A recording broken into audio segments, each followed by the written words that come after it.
भरपूर तेजी का माहौल और तेजी की हैट्रिक लगाते हुए बाजार बचा है आखिरी 1.5 घंटा इस हफ्ते का। लंबे वीकेंड के पहले क्या 1.5 घंटे में और मजबूती आएगी? क्या दिन के हाईज की तरफ बढ़ेंगे बाजार? एक्सपायरी कहां होगी और क्या करें आप अगले हफ्ते की तैयारी? ये है आज का हमारा फोकस। तो स्वागत है आप सबका फाइनल ट्रेड में। नमस्कार, मैं हूं अनिल सिंघवी। और नमस्कार, मैं हूं दीपांशु भंडारी। अनिल जी, वीकेंड का इंतजार है, उससे पहले मस्ती की पाठशाला के रिटर्न का भी इंतजार है सर, पर आखिरी 1.5 घंटा क्रॉस करना है। बताएं बड़ी बातें क्या हैं? बाजार में लगातार तीसरे दिन तेजी, 13,700 के पार निकलता हुआ निफ्टी बैंक निफ्टी में 600 अंकों का दमदार उछाल है। सेंसेक्स 400 अंक की मजबूती के साथ 47,000 की तरफ तेजी से बढ़ता हुआ। 2 दिनों की तेजी के बाद आईटी शेयर में हल्की मुनाफा वसूली, लेकिन बाकी सारे सेक्टर्स और स्टॉक्स तैयार है बाजार की मदद करने के लिए। डाउ फ्यूचर्स 100 अंक मजबूत है, यहीं से जोश आता हुआ दिख रहा है। यूरोप में हल्की मजबूती के साथ 1/4% की तेजी से शुरुआत होती हुई दिखी है। तो ये है अब तक की बाजार की बड़ी बातें। दीप बिल्कुल अनिल जी, और आज एक बार फिर से एक मौका मिला इंट्राडे में। बेयर्स को लगा कि शायद एक कमबैक हो सकता है, वीकेंड से पहले थोड़ा बाजार गिर सकता है, पर वहीं से शानदार रिकवरी आई सर। डेज हाई पर अब ट्रेड करते हुए दिख रहे हैं। तो एक्सपायरी किन लेवल्स के ऊपर दिखती है सर, और स्पेशली जो ये बैंक निफ्टी का उछाला है उस पर क्या कहेंगे?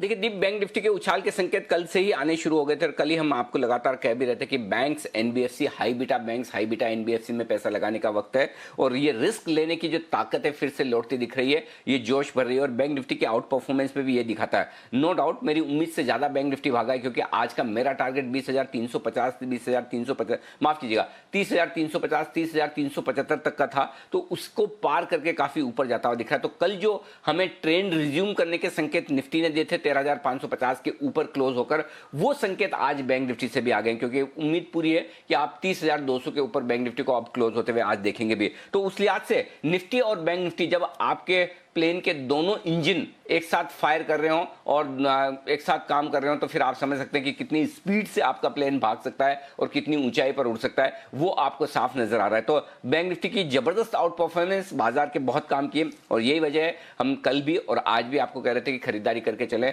डरिए मत। अगर बाजार दिन के दौरान एक भी मौका देता है तो वो लेना है। और आज भी आप देखिए दीप, जो आपको आज की रेंज दी थी, ट्रेडिंग रेंज निफ्टी की ऊपर की 13,675, 13,750, 13,675 पर खुले और अब तक 13,750 पार नहीं हुआ है। तो एग्जैक्टली उसी 75 पॉइंट की रेंज में पूरा दिन बाजार ने बिता दिया। उसके बाद एक मौका नीचे का दिया 13,600, 13,625, जो सुबह 9:15 बजे हम बात करते हैं कि 9:08 पे कि आपके लिए सही एंट्री लेवल 13,625 है। एग्जैक्टली 13,626 से बाजार घुमा है। तो परफेक्ट एंट्री लेवल से बाजार घुमा है। ऐसे में आपके लिए बहुत क्लियर कट है। जहां तक आपका दूसरा सवाल कि एक्सपायरी कहां होगी, डेटा तैयार हो रहे हैं बिल्कुल, और आज कोशिश ये करूंगा कि आपको 2:30 तक इंतजार ना करवाऊं, जल्दी ही मैं आपके लिए डेटा रख दूं ताकि आपको जल्दी मौका मिल जाए। अब आइए बैंक निफ्टी। बैंक निफ्टी और बैंक निफ्टी भी जो अच्छी मजबूती के साथ जिन लेवल्स पर आता दिख रहा है, 30,500 बेहद इंटरेस्टिंग लेवल है। 600 पॉइंट की तेजी बन चुकी है। यहां पर भी मजबूती के रुझान पूरे हैं। कुछ और बड़े ब्रेकआउट के संकेत आएंगे,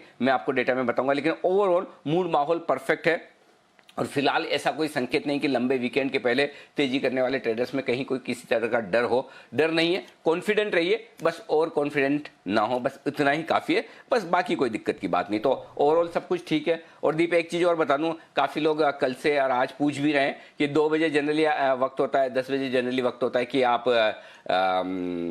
ये देखें कि बसिन साहब से मुलाकात करने का। तो बता दूं, ईयर एंड है, बसिन साहब छुट्टियों के मूड में है, तो थोड़ी छुट्टी मना रहे हैं, तो बसिन साहब वापस से जल्दी आपके सामने लौटेंगे, आपको अपनी कॉल्स भी देंगे। लेकिन फिलहाल उन्होंने कुछ अपडेट्स मुझे भेजे हैं और जो अपडेट्स मुझे भेजे हैं वो मैं आपके सामने रख दूं। बसिन साहब के अपडेट्स आपके सामने बता दिया जाए। आइडिया, उनका कहना था कि 10.5 रुपये के आसपास का हिट कर चुका है, आप प्रॉफिट बुक कर सकते हैं, क्योंकि उन्होंने 9.25, 9.5 रुपये की रेंज में आपको बोला था। आरबीएल भी उन्होंने कहा था, आरबीएल 225, आरबीएल तो कल हमने भी कहा था और उसके बाद वहाँ पर पहुँच चुका है। आईडीएफसी फर्स्ट बैंक में भी 35 रुपये के आसपास पार निकला, वहाँ पर भी प्रॉफिट बुकिंग करने की राय उनकी थी। सिप्ला में जो उन्होंने कॉल दिया वो कॉल भी सुपर हिट रहा, 815 के आसपास पहुंचता हुआ दिखा है सिप्ला। तो ये सारे स्टॉक्स हैं जहां पर बसिन साहब ने मुझे कल और आज के बीच में कहा है कि आप प्रॉफिट बुक करने की राय सारे हमारे जो दर्शक हैं उन्हें दे दें। वो छुट्टी मना रहे हैं, देखिए इतना काम भी किया है वसीम साहब से, तो छुट्टी तो बनती है। अब ये अलग बात है, आपको लगेगा कि एकदम तेजी के माहौल में वसीम साहब छुट्टी पर चले गए, लेकिन चिंता न करें, कोई भी उनकी तरफ से जो मैसेज होगा वो मैं आपके सामने ज़रूर रखूँगा, चिंता की बिल्कुल भी बात है नहीं। तो आइए इस बीच बढ़ते आगे और कुछ बढ़िया खबरों पर फोकस करते हैं, इवेंट्स और साथ ही खबरों वाले शेयरों पर फोकस करते हैं। सबसे पहले इवेंट्स, आइए कौन सी इवेंट्स हैं जिन पर आपको नजर रखनी है। इवेंट्स के लिए चलते हैं मानसी के पास। मानसी बताइए कौन सी है वो इवेंट्स जिन पर आपको नजर रखनी है। बिल्कुल, good afternoon Anil sir. NIT limited पर फोकस रखे, बोर्ड बैठक में बायबैक पर फैसला होने की संभावना है। इसके अलावा एनबीएफसीज के लिए आरबीआई के डिविडेंड वाले नियमों पर सुझाव की भी आज आखिरी तारीख है। क्रिसमस से पहले अमेरिकी बाजार आज आधे दिन के लिए खुलने वाले हैं। कल के ट्रिगर्स, क्रिसमस पर भारतीय बाजार और इसके साथ ही तमाम विदेशी बाजार में छुट्टी रहेगी।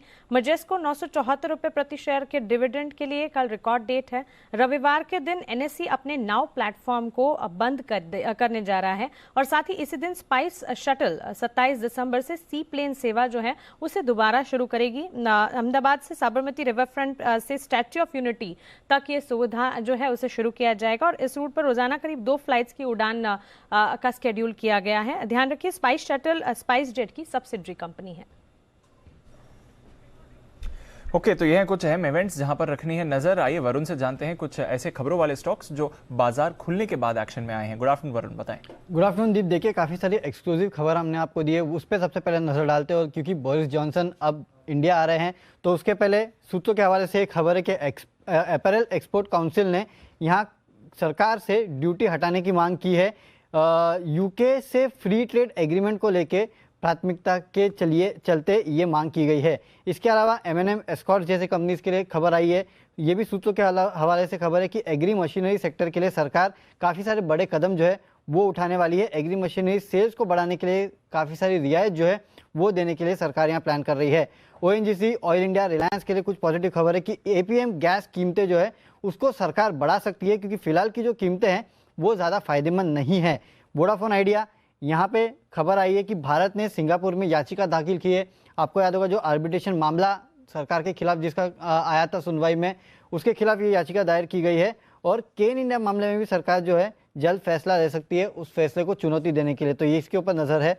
इसके अलावा सेल, जिंदल स्टेनलेस, हिसार, ऐसी कंपनी जो है वो काफ़ी फोकस में है, क्योंकि स्टील कंपनी के लिए एक राहत की खबर है, क्योंकि जो रोल्ड कॉइल्स है उनके उत्पादों पर जारी जो एंटी डंपिंग ड्यूटी है वो आगे भी जारी रहने वाली है, ऐसी खबर है। इसके अलावा जुबिलेंट लाइफ डीमर्जर जो है एनसीएलटी की तरफ से मंजूरी मिल चुकी है। इसके अलावा SJVN, इस कंपनी को एक बड़ा ऑर्डर मिला है 501 मेगावाट के लिए। हिमाचल प्रदेश सरकार से इस कंपनी को ऑर्डर मिला है। BML या न्यूज़ वायर के हवाले से खबर है कि BML में बोली की शुरुआती शर्तों को मंजूरी जो है वो जल्द संभव हो सकती है। अगले हफ्ते सेक्रेटरी पैनल जो है शुरुआती जो शर्तें हैं उसको मंजूरी दे सकते हैं। स्पाइस जेट, यहाँ ब्लूमबर्ग के हवाले से खबर है कि GMR हैदराबाद एयर कार्गो के साथ इन्होंने एक करार किया है। कोरोना वैक्सीन डिलीवरी के लिए ये करार किया गया है। और सबसे आखिरी में, लेकिन सबसे इंटरेस्टिंग आज का, वेदांता करीब 18,38,000 शेयर्स का बड़ा सौदा इसमें फाइनली हो गया है, जहां प्रमोटर्स ने स्टेक खरीदा है। 18 करोड़ माफ कीजिए, 18 करोड़ 38 लाख। बहुत बड़ी ब्लॉक डील हो गई। 5% प्रमोटर ने हिस्सेदारी खरीदी है और लगातार वेदांता पर हमने आपको राय भी दी थी। रिमेंबर डीलिस्टिंग के समय भी बात करी दी थी, उसके बाद मुहूर्त सेशन पर अनिल जी ने कहा भी था खरीद कर जाइए, हिडन वैल्यू ऑफ स्टॉक में निकल कर आएगी। और प्रमोटर ने भी बड़ी खरीदारी करी है, हिस्सा अब बढ़ाया है, 55% तक हिस्सेदारी बढ़ा चुके हैं वो। तो नजर रखिए, वेदांता 160 डेज हाई 163 का था, उससे ज्यादा दूर नहीं है इस समय। और अनिल जी ने कहा भी है स्टॉप लॉस के साथ ट्रेल कर सकते हैं। पर आइए हमारे एक्सपर्ट्स के साथ जुड़ते हैं और जान लेते हैं कौन से स्टॉक्स हैं जहां पर आपको एक्शन दिख रहा है और आपको ट्रेडिंग के मौके मिल सकते हैं।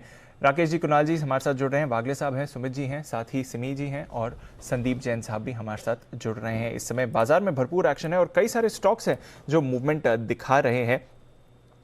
एक स्टॉक हाई बीटा जो अच्छे मूव में है, इंडियाबुल्स हाउसिंग, नजर रखिए इस पर, अच्छी खरीदारी आती हुई दिखी है। बजाज ऑटो, से ये स्टॉक पर ट्रांसपोर्ट फंड्स, इस पर अनिल जी ने भी आपको खरीदारी की राय दी थी कल के 2000 में, वहां पर भी हमने देखा कि टारगेट्स आते हुए दिखे हैं और टारगेट के ऊपर स्टॉक ट्रेड कर रहा है।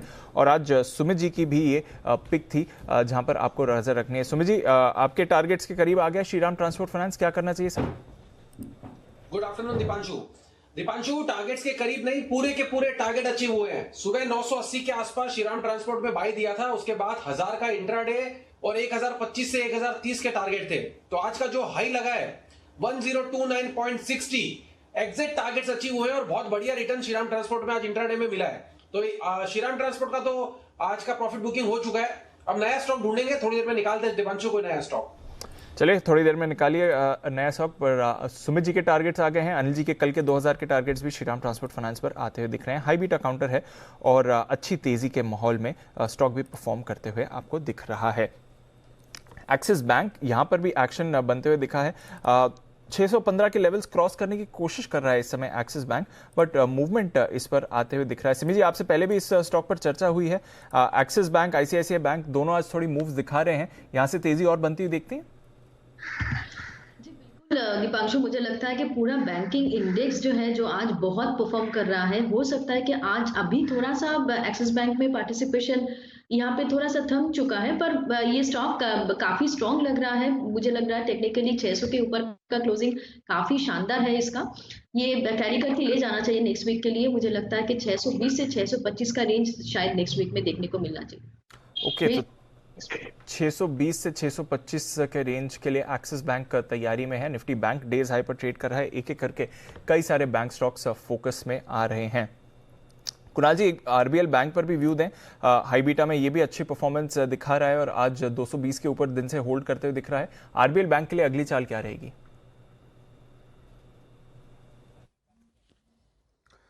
देखिए, बिल्कुल सही कह रहे हैं दीपांशु। इसमें एक पुल बैक आया है निचले स्तरों से। हालांकि देखिए, अगर आप बैंकिंग स्टॉक्स को कंपेयर करें, ये थोड़ा सा अंडर परफॉर्म कर रहा है, जो कि इसके लिए आउट ऑफ कैरेक्टर है, क्योंकि आमतौर पर जैसे ही रैली बनती है बैंक स्टॉक्स में, ये सबसे आगे होता है। ये थोड़ा पिछड़ रहा है, तो मुझे लगता है कि थोड़ा कॉशियसली ट्रेड करना चाहिए। एक स्टॉप लॉस रखें। स्टॉप लॉस आपको रखना है 211 रुपए पर, 211 पर। अगर आपकी लॉन्ग पोजीशन है तो 211 पर स्टॉप लॉस रखें। 240, 245 के दो लेवल्स हैं जहां तक ये स्टॉक जा सकता है। लेकिन अगर निजी बैंक खरीदना है तो मेरी राय में कोटक बैंक खरीदना चाहिए। चलिए, कोटक बैंक का भी मूवमेंट अच्छा है। आरबीएल बैंक आज मूवमेंट नहीं दिखाई है, बट मूवमेंट के लिए तैयार होते हुए दिख रहा है। और अनिल जी ने भी आपको यहां पर खरीदारी की राय दी थी, वहां से भी हमने देखा कि टारगेट्स हिट होते हुए दिखे हैं। आरबीएल बैंक पर एक बार नजर डाल लेते हैं कि क्या सलाह दी गई थी। आरबीएल बैंक 215 रुपए के आसपास, 214, 215 रुपए के आसपास ट्रेड कर रही है। यहां पर खरीदारी करनी चाहिए और स्टॉप लॉस लगाना चाहिए आपको 210 रुपए के आसपास। 220 रुपए का पहला टारगेट रखिए आज के 2000 के लिहाज से। 222, 225 इन तीन टारगेट के लिए आरबीएल बैंक में खरीदारी करने की राय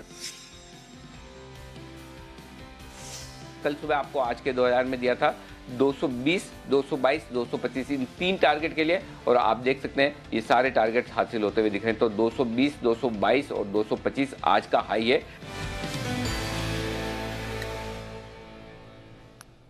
बिल्कुल, तो जबरदस्त एक्शन है बैंक्स और फाइनेंशियल स्टॉक्स में, यहां पर रखिए नजर। बढ़िया तेजी आती हुई दिख रही है। कई सारे कैश स्टॉक्स हैं जो आपको अच्छा मूव दिखा रहे हैं और अच्छी पकड़ रखते हैं। कुछ स्टॉक्स इस स्पेस में वो हैं जैन साहब। जैन साहब, फर्स्ट सोर्स सोल्यूशन, बार बार आपसे इस स्टॉक पर चर्चा हुई है सर। आज जबरदस्त तेजी काउंटर में आती हुई दिखी है। 11% का उछाल है और अभी भी डेज हाई पर ट्रेड कर रहा है। क्या चल रहा है सर इस काउंटर में, और यहां से और एक्शन बनते हुए देखते हैं? नहीं, देखिए, वैल्यूएशन अभी भी सस्ते हैं और ये तो 28 रुपए 30 रुपए से रेकमेंड करते आ रहे हैं। मैंने भी किया, फिर राकेश जी, कुणाल जी ने भी चार्ट कॉर्नर पे किया और सारे दिग्गज एनालिस्ट अपने चैनल पे करते आ ही रहे हैं। डिविडेंड यील्ड जबरदस्त है, क्योंकि डिविडेंड अभी पिछले 2-3 सालों से देने लगे तो 3-3.25% की dividend yield. So overall fantastic management, fantastic company. और मुझे ऐसा लगता है कि अब जब भी इनका डॉलर की, अगर डॉलर के सामने भी ये बहुत बढ़िया हेज रहेगा। कहीं भी अगर डॉलर अप्रिशिएट करता है, जो कि अभी तक एक तरीके से डेप्रिशिएट ही कर रहा था अगेंस्ट रूपी, और डॉलर इंडेक्स भी गिर रहा था, बट इनकी आय काफी हद तक डॉलर्स में आती है तो it will do very well. बाकी सारे फंडामेंटल पैरामीटर्स में ऑलरेडी बहुत अच्छा है, तो मेरी तो रिकमेंडेशन ये है कि इसको होल्ड करके रखें। बाकी इसका एक प्रॉक्सी प्ले एक और है, सीएससी वेंचर्स, सीवीएल जिसको शॉर्ट फॉर्म में बोलते हैं, वहां पे भी इनकी अच्छी खासी स्टेक है। मतलब सीवीएल इसमें होल्ड करता स्टेक, तो उसको भी प्ले करना चाहिए, मुझे ऐसा लगता है। होल्डिंग कंपनी नेचर है। So overall I am quite bullish on the stock और मुझे लगता है कि ये 3 फिगर्स भी दिखाएगा आने वाले दिनों में। ओके, तो नजर रखिए सीएससी वेंचर्स पर, उससे ज्यादा नजर रखिए फर्स्ट सोर्स एफएसएल, जहां पर अच्छी तेजी आती हुई दिख रही है। वर्लपूल, आज इसमें जबरदस्त उछाल आया है। कुछ खबरें भी हैं, थोड़ी देर में आशीष हमारे साथ जुड़ेंगे और बताएंगे कि क्या एग्जैक्टली ट्रिगर है। पर एक बार कुणाल जी से पूछ लेते हैं, क्योंकि स्टॉक भी डेज हाई पर है। कुणाल जी, 2500 के पार जाने की तैयारी में वर्लपूल, चार्ट स्ट्रक्चर क्या बता रहा है सर?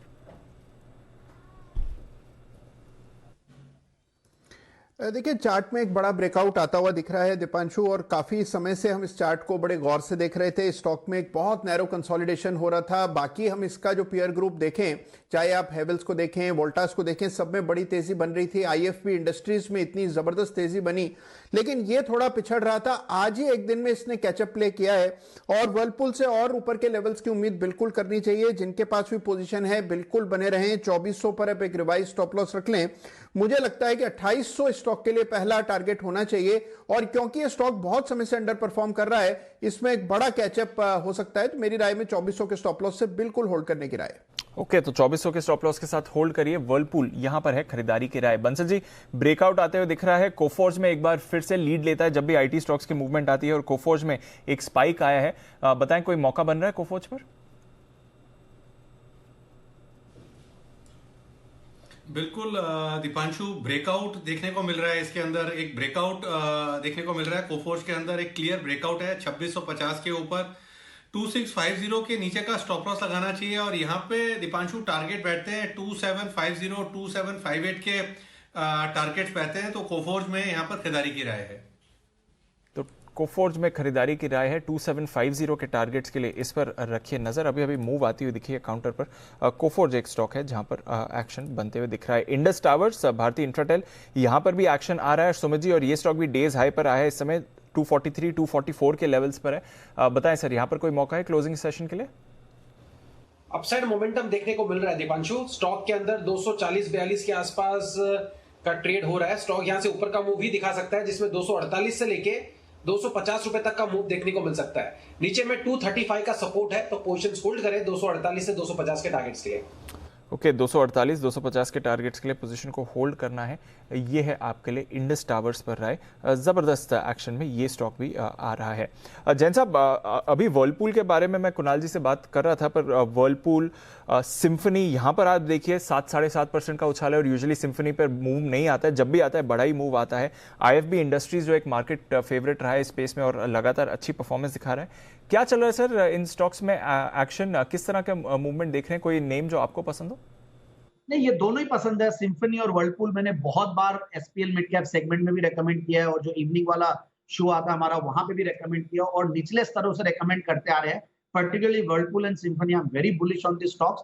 आप देखिए टेक्निकली ऐसे कंसोलिडेशन के थ्रू गए हैं ये लोग कि अब एक स्पर्ट आना लाजमी था, और बहुत जबरदस्त कंसोलिडेशन हुआ है। जबरदस्त स्ट्रॉन्ग हैंड्स में ये स्टॉक है, और एफआईआईज है, तो क्वालिटी अच्छी है वर्लपूल की। So overall symphony and Whirlpool दोनों मेरे फेवरेट्स, और हमारे क्लाइंट्स को हमने एग्रेसिवली रेकमेंड कर रखा है, और हमें लगता है कि अभी भी इनको होल्ड करें, इनमें प्रॉफिट्स बुक नहीं करें। जो रूरल इंडिया थीम है, भारत की थीम है, कंजम्पशन थीम है इंडिया की, और जिस तरीके से रबी की बिजाई अच्छी हुई है, खरीफ की फसलें अच्छी है, रूरल इनकम अच्छी आ रही है, एग्रीकल्चरल पुश है। सो ओवरऑल ये सारे फैक्टर्स काम कर रहे हैं, और मुझे लगता है कि ये सारी चीजें और भी काम करेंगी, और वर्क फ्रॉम होम में इन सब की और महत्व बढ़ जाती है। So I am very bullish on the stock. बिल्कुल, तो बुलिश व्यू है। नजर रखिए वर्लपूल पर जबरदस्त उछाल आ रहा है, साथ ही सिम्फनी भी एक्शन में है। जॉनसन हिताची यहां पर नजर रखिए 12.5% की तेजी जॉनसन हिताची में भी आती हुई दिख रही है। तो ये भी एक स्टॉक है जहां पर आपको फोकस करना चाहिए। फोकस करिए कुछ और काउंटर्स में। स्ट्राइड्स फार्मा, यहां पर भी अच्छा एक्शन है। सुबह से ये स्टॉक काफी एक्टिव रहा है, और एक स्पाइक आया था मिड डे स्टॉक में, उसके बाद थोड़ा सेटल भी हो गया। बंसल जी, स्ट्राइड्स फार्मा पर नजर डालिए, क्या चल रहा है इस काउंटर पर सर?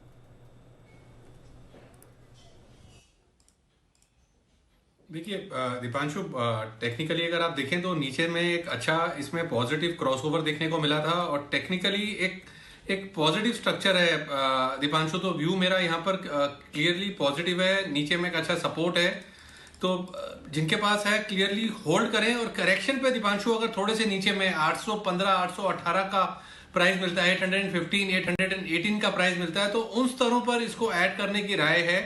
और यहाँ पर शॉर्ट टर्म में टारगेट बैठता है 890 895 का टारगेट बैठता है, तो गिरावट पर खरीदें, और जिनके पास है वो होल्ड करें।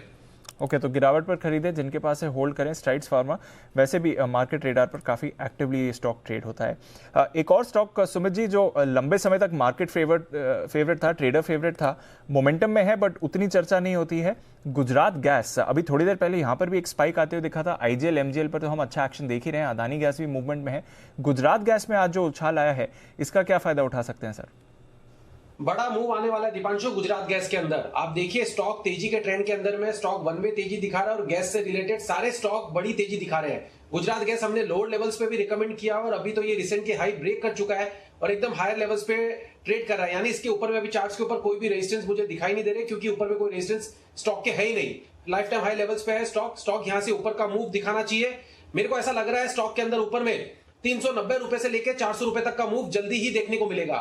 तो जिन्होंने भी बाय करके रखा है बिल्कुल होल्ड करके रखे। ब्रेकआउट है स्टॉक के अंदर 400 रुपए, 390 से लेकर 400 तक के इसके टारगेट्स होंगे ऊपर में। नीचे में स्टॉक का जो सपोर्ट है 360, 364 के आसपास है, तो ये सपोर्ट को ध्यान में रखते हुए पोजीशंस होल्ड करें और फ्रेश खरीदारी करें 390, 400 के टारगेट्स के लिए। ओके, तो 390 400 के टारगेट्स के लिए गुजरात गैस पर खरीदारी करके चल सकते हैं। सिमी जी, LIC हाउसिंग फाइनेंस, इस पर आपकी राय लेनी थी। मंडे के करेक्शन आने से पहले एक अच्छी तेजी में था, इवन वीकडेज पे ये स्टॉक परफॉर्म कर रहा था। मंडे के बाद ऑफकोर्स गिरावट आई, बट वो ऑलमोस्ट सारे लेवल्स रिकवर करता हुआ दिख रहा है LIC हाउसिंग फाइनेंस। तो क्या एक बार फिर से अपसाइड मोमेंटम यहाँ पर आते हुए दिखता है? जी बिल्कुल दीपांशु, आज तो बहुत जबरदस्त मोमेंटम इसमें देखने को मिल रहा है और मुझे लगता है कि 370 का क्लोजिंग के बाद इसमें फ्रेश मोमेंटम और देखने को मिलेगा। 370 के बाद इसका जो नेक्स्ट जो लेवल होगा, नेक्स्ट जो रेंज होगा 390 के आसपास जाता है। तो करंट लेवल पर कोई खरीद रहा है तो 360 के नीचे स्टॉप लॉस मेंटेन करना पड़ेगा। 370 के ऊपर ऐड कर लीजिए क्योंकि ये स्टॉक 390 तक जाने वाला है। यहाँ पे दीपांशु मुझे एक BTST कॉल देना है, अगर नेक्स्ट वीक के लिए कोई खरीदना है किसी को तो उसके लिए मैं देना चाहती हूँ, तो एक मेरे लिए बिगुल बजाइए, मैं देना चाहूंगी। बिगुल तैयार है सिमी जी, और क्लोजिंग शो का पहला बिगुल सिमी जी के लिए, सिमी के नॉन स्टॉप शेयर्स। बताएं मैम। दीपांशु, अदानी पोर्ट में मैं एक BTST कॉल देने जा रही हूँ। 478 के आसपास भाव है। मुझे लगता है कि ये आज एक नया ऑल टाइम हाई बनाया है। सिर्फ अदानी पोर्ट नहीं, अदानी एंटरप्राइज भी बनाया है और मुझे लगता है कि अदानी पोर्ट यहाँ से 500 तक सीधा जा सकता है। तो करंट लेवल पर खरीदने का सलाह होगा। 470 का स्टॉप लॉस मेंटेन करेंगे। नेक्स्ट जो रेंज होगा वो 500 से 510। तो ये अदानी पोर्ट को करंट लेवल कर खरीद कर नेक्स्ट वीक तक ले जाइए। ओके, तो 500-510 के टारगेट्स के लिए खरीदारी करिए। अदानी पोर्ट्स है सिमी जी की तरफ से आपकी राय इस समय। बिगुल सुमित जी के लिए, सुमित के सुपरहिट।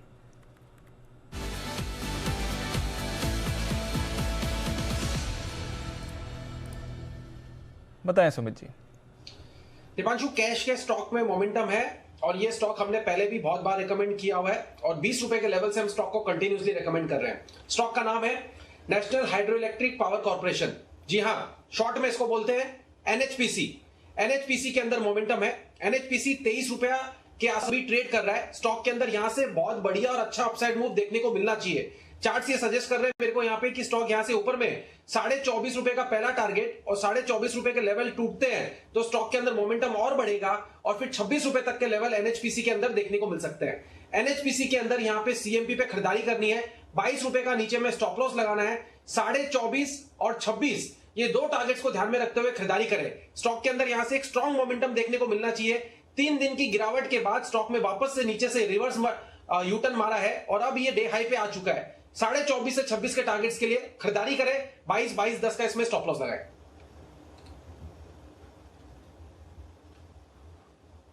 तो ये है राय आपके लिए NHPC पर 24.5 और 26 रुपए के टारगेट के साथ खरीदारी करने की राय सुमित जी की तरफ से आती हुई दिख रही है। तो सुमित जी और सिमी जी थोड़े थोड़े एक्टिव हुए हैं, ऐसा लग रहा है। क्लोजिंग वाले शो में मार्केट मजबूत है, डे हाई पर, लेकिन कॉल्स कम आती हुई दिख रही है। 30,500 के नजदीक बैंक निफ्टी रुकता अटकता हुआ दिख रहा है। मेरी डेटा भी लगभग तैयार होते हुए दिख रहे हैं थोड़ी देर में, और थोड़ी देर में सेठी साहब भी आपके साथ कार्यक्रम में होंगे शामिल, उनसे भी लेंगे हम कुछ उनकी बेहतरीन पिक्स। लेकिन स्टॉक्स धुआंधार रफ्तार में, स्पेशली जहां शॉर्ट्स ज्यादा बने हुए स्टॉक्स आज तगड़े एक्शन में आते हुए दिख रहे हैं। लेकिन एक स्टॉक जो ऊपरी स्टोर से फिसल कर दिन के लो पॉइंट पर आया, अंबुजा सीमेंट, आप देखिए ऊपर में 261 रुपए का हाई बनाकर 245 के आसपास। इसके चार्ट्स पर एक बार जरा राय ले ली जाए। यहां पर वागले साहब, अंबुजा सीमेंट कैसे दिख रहे हैं चार्ट्स? क्या एंट्री का लेवल है या फिर निकलना चाहिए इसमें से?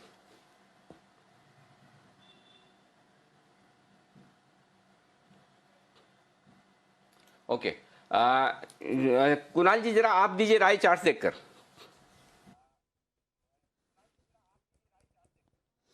अनिल जी देखिए, अंबुजा सीमेंट के चार्ट को देखें तो बहुत वॉलेटिलिटी इसमें देखने को मिली। आज एक बड़ा गैप अप ओपनिंग हुई और उसके बाद से स्टॉक थोड़ा नीचे सरक रहा है, लेकिन स्ट्रक्चर अनिल जी काफी स्ट्रांग हुआ है इस गैप के बन जाने के बाद। तो अब देखिए दो लेवल्स बहुत इंपॉर्टेंट है चार्ट पर, पहला 255 रुपए का और दूसरा 240 रुपए का।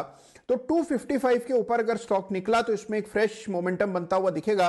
मेरी राय में 255 का लेवल पार होने की संभावनाएं ज्यादा हैं। अगर यह स्टॉक 240 के नीचे गया तो कमजोर हो जाएगा, तो इन स्तरों पर वेट एंड वॉच करें। 255 के ऊपर मेरी खरीदारी की राय होगी। तो 255 के ऊपर निकले तब आपको यहां पर करना है फोकस, लेकिन फोकस करना है टेलीकॉम शेयरों में, उसमें भी भारती पर सबसे ज्यादा। क्यों, ये बता रहे हैं कुशल हमारे साथ है तैयार। कुशल बताइए। बिल्कुल अनिल जी, देखिए यहाँ पर भारती ने जो ट्राई का अक्टूबर का डेटा आया है वहाँ पर लगातार तीसरे महीने जो है अपने जो सब्सक्राइबर्स जोड़ने में ये कंपनी सफल रही है। इनफैक्ट यही नहीं, उन्होंने रिलायंस जियो को कंफर्टेबली लगातार थर्ड मंथ इन अ रो ये बीट करते हुए नजर आए हैं। जिस हिसाब से जो ओवरऑल जो कस्टमर ग्राहक जोड़ने की जो संख्या है उसमें यहाँ पर अगर आप महीने का ट्रेंड देखें तो भारती एयरटेल में ऑलमोस्ट अगस्त महीने में करीब 23 लाख ग्राहक जुड़े थे, वहीं सितंबर में 38 लाख और साथ साथ अक्टूबर में जो लेटेस्ट डेटा आया है उसमें 37 लाख ग्राहक ये जोड़ने में सफल रहे हैं, जबकि रिलायंस जियो अक्टूबर महीने में केवल 22 लाख ग्राहक जोड़ने में ही सफल रहा। और दूसरी तरफ आप देखिए वोडाफोन आइडिया, इनके लगातार सब्सक्राइबर काउंट जो है उसमें हमें कटौती देखने को मिल रही है। पिछले 3 महीनों का ट्रेंड भी यहाँ पर भी देखें तो 12 लाख, 46 लाख और अक्टूबर महीने में करीब करीब 27 लाख कस्टमर जो हैं ये गवाते हुए नजर आए हैं। तो वोडाफोन आइडिया के कस्टमर एग्जिट का सीधा सीधा फायदा जो है भारती एयरटेल को सबसे ज्यादा मिलता हुआ नजर आ रहा है। और अब आगे ऑन द एनुअल अगर आप देखें तो टैरिफ हाइक की भी एक्सपेक्टेशंस है, तो अगर वो चीज भी होती है तो ग्राहक जो जुड़ रहे हैं वो तो एडिशनल है ही, साथ ही टैरिफ हाइक्स, ये दोनों खबरें जो हैं इनके आगे की जो नंबर्स हैं वो काफी बेहतरीन हो सकते हैं। ओके, तो ये है आपके लिए टेलीकॉम कंपनियों पर पूरा का पूरा डिटेल एक्शन। आइए बढ़ते हैं आगे और सेठी साहब हमारे साथ कार्यक्रम में हो रहे हैं शामिल और करते हैं उनका स्वागत बिगुल के साथ। सदावर सेठी साहब की शॉर्ट टर्म पिक्स।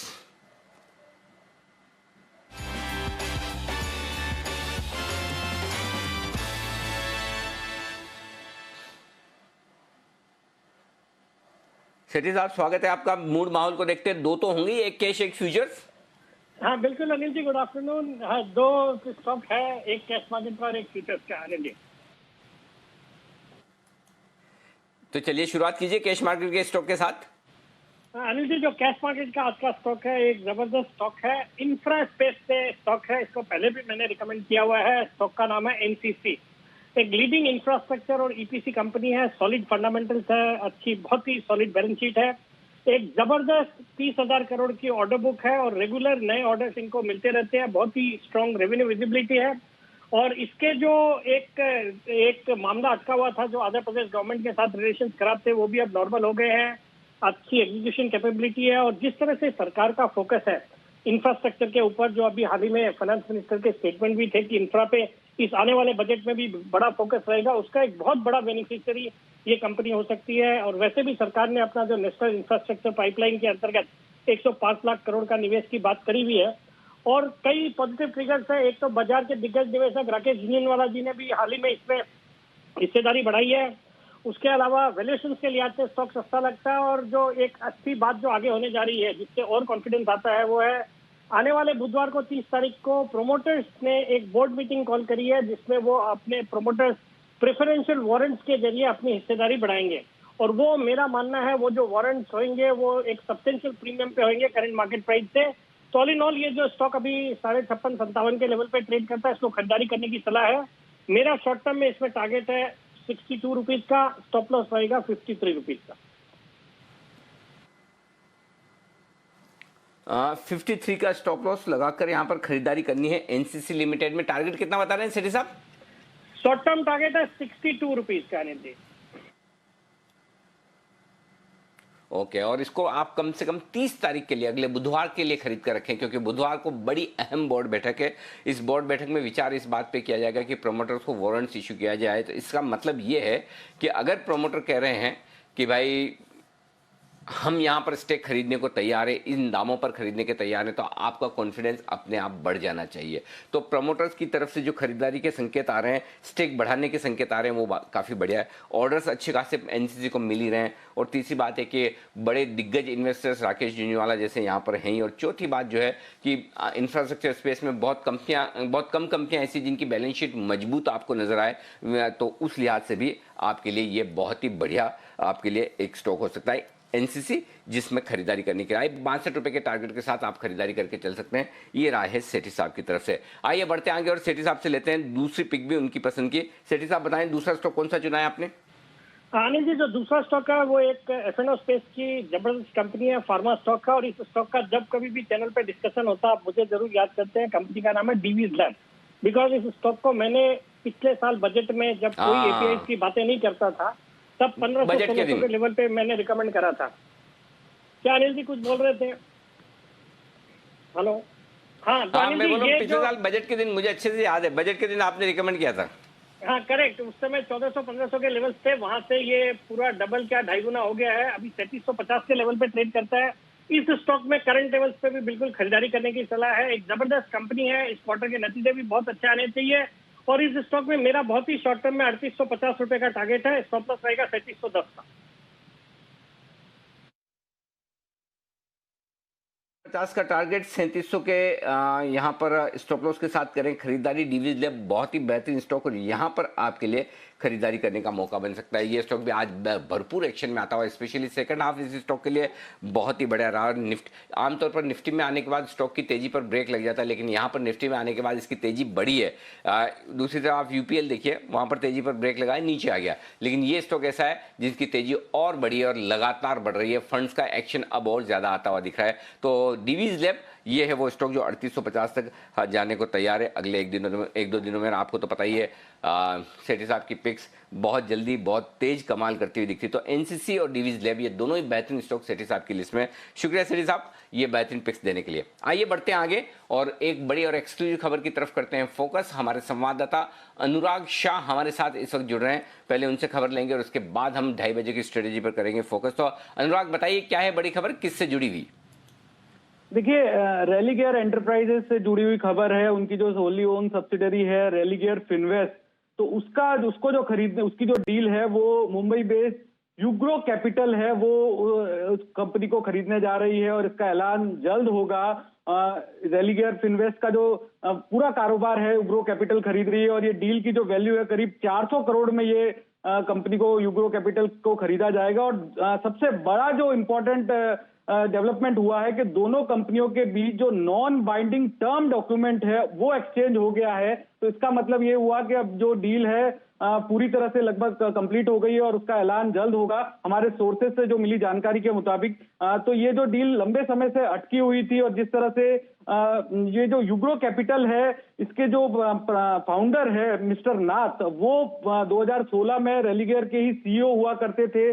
तो उनको रेलिगेयर फिनवेस्ट से जुड़ी हुई स्ट्रेंथ और वीकनेस भी पता है। और जिसके बाद लगातार जनवरी 2018 से रेलिगेयर का मैनेजमेंट चेंज हुआ और कंपनी जो है करेक्टिव एक्शन प्लान लागू है आरबीआई का गड़बड़ी के चलते। कंपनी के अंदर अभी जांच एजेंसी की इंक्वायरी भी चल रही। तो इन तमाम चीजों के बाद जो है डेट रिस्ट्रक्चरिंग का भी जो प्लान है कंपनी ने अपने लेंडर्स को दिया है। तो ये एक बड़ा डेवलपमेंट है कि जो डील है यूग्रो कैपिटल जो है रेलिगेयर फिनवेस्ट को खरीदने जा रही है और ये जो डील 400 करोड़ में होगी और दोनों कंपनियों के बीच नॉन बाइंडिंग टर्म डॉक्यूमेंट है वो एक्सचेंज हो चुका है। तो ये है आपके लिए बड़ी एक्सक्लूसिव खबर रेलिगेयर को लेकर। और देखिए स्टॉक में भी उछाल आते हुए जल्द आ रहा है, ऐलान भी जल्द आ सकता है इस डील का। बहुत बहुत शुक्रिया अनुराग हमारे साथ जुड़ने के लिए और ये एक्सक्लूसिव खबर शेयर करने के लिए। पर आइए समय बच गया है 2:30 बजे का, चलते हैं अनिल जी के पास और जान लेते हैं स्ट्रैटेजी क्या है।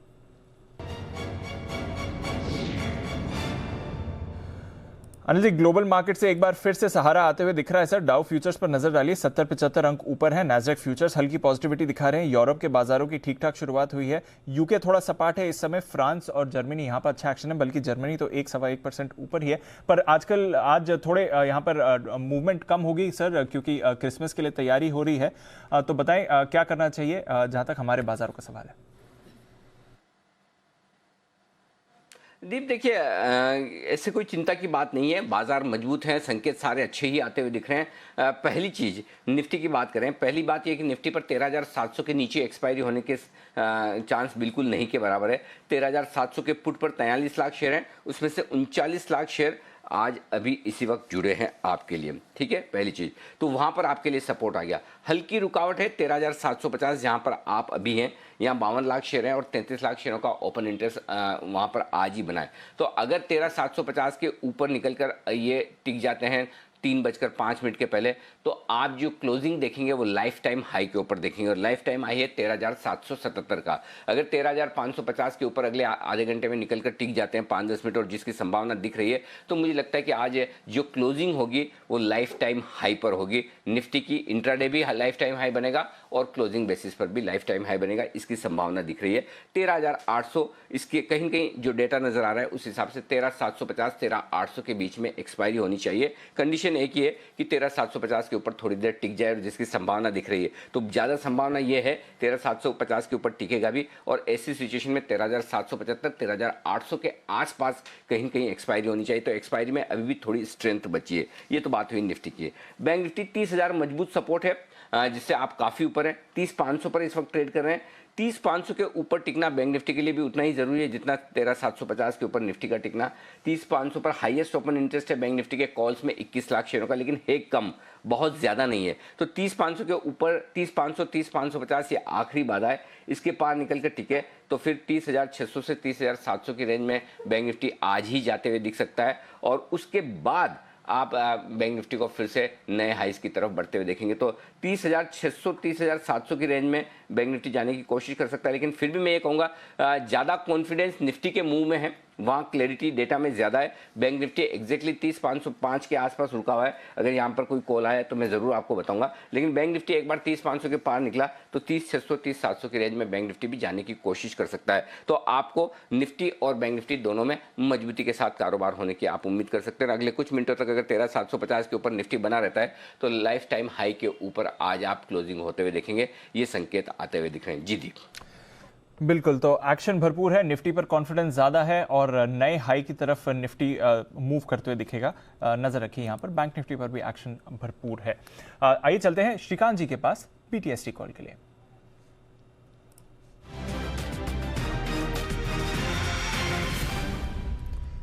स्वागत है श्रीकांत जी, बताएं आपकी कॉल क्या है सर।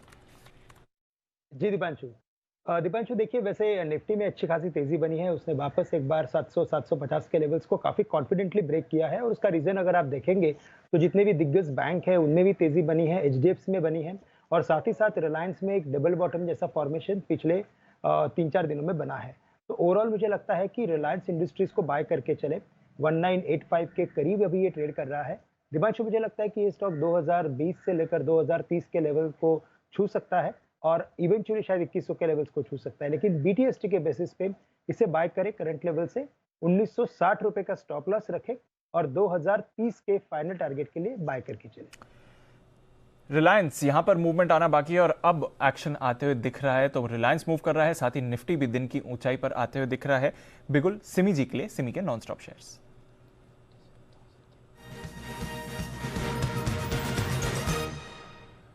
$47,000 के पार है सेंसेक्स। बताएं सिमी जी, क्या करना चाहिए मैम? दीपांशु, एक बैंकिंग सेक्टर का एक स्टॉक में मुझे खरीदारी करने का कॉल देना है। कोटक बैंक 1970 के आसपास है, एक नया ऑल टाइम हाई बना चुका है, तो मुझे यहाँ पे करंट लेवल पर कोटक बैंक में खरीदारी करने का कॉल देना है। 1950 के नीचे क्लोजिंग बेसिस पर स्टॉप लॉस मेंटेन करना पड़ेगा। पहला टारगेट 1987 और दूसरा टारगेट 2000 का, ये दोनों टारगेट बीटीएसटी के लिए है। और नेक्स्ट वीक का ये इसका जो मेरा टारगेट है ये 2020 से 2025 तक भी जा सकता है। नेक्स्ट वीक तक होल्ड करना पड़ेगा। 1950 का स्टॉप लॉस मेंटेन करना पड़ेगा। Kotak bank. Okay, Kotak bank यहाँ पर भी मूवमेंट आ रहा है। थोड़ी रेंज में अटक गया था स्टॉक, फिलहाल देखिए 2.5% ऊपर है, डेज हाई पर। मार्केट्स भी डेज हाई पर ट्रेड कर रही हैं।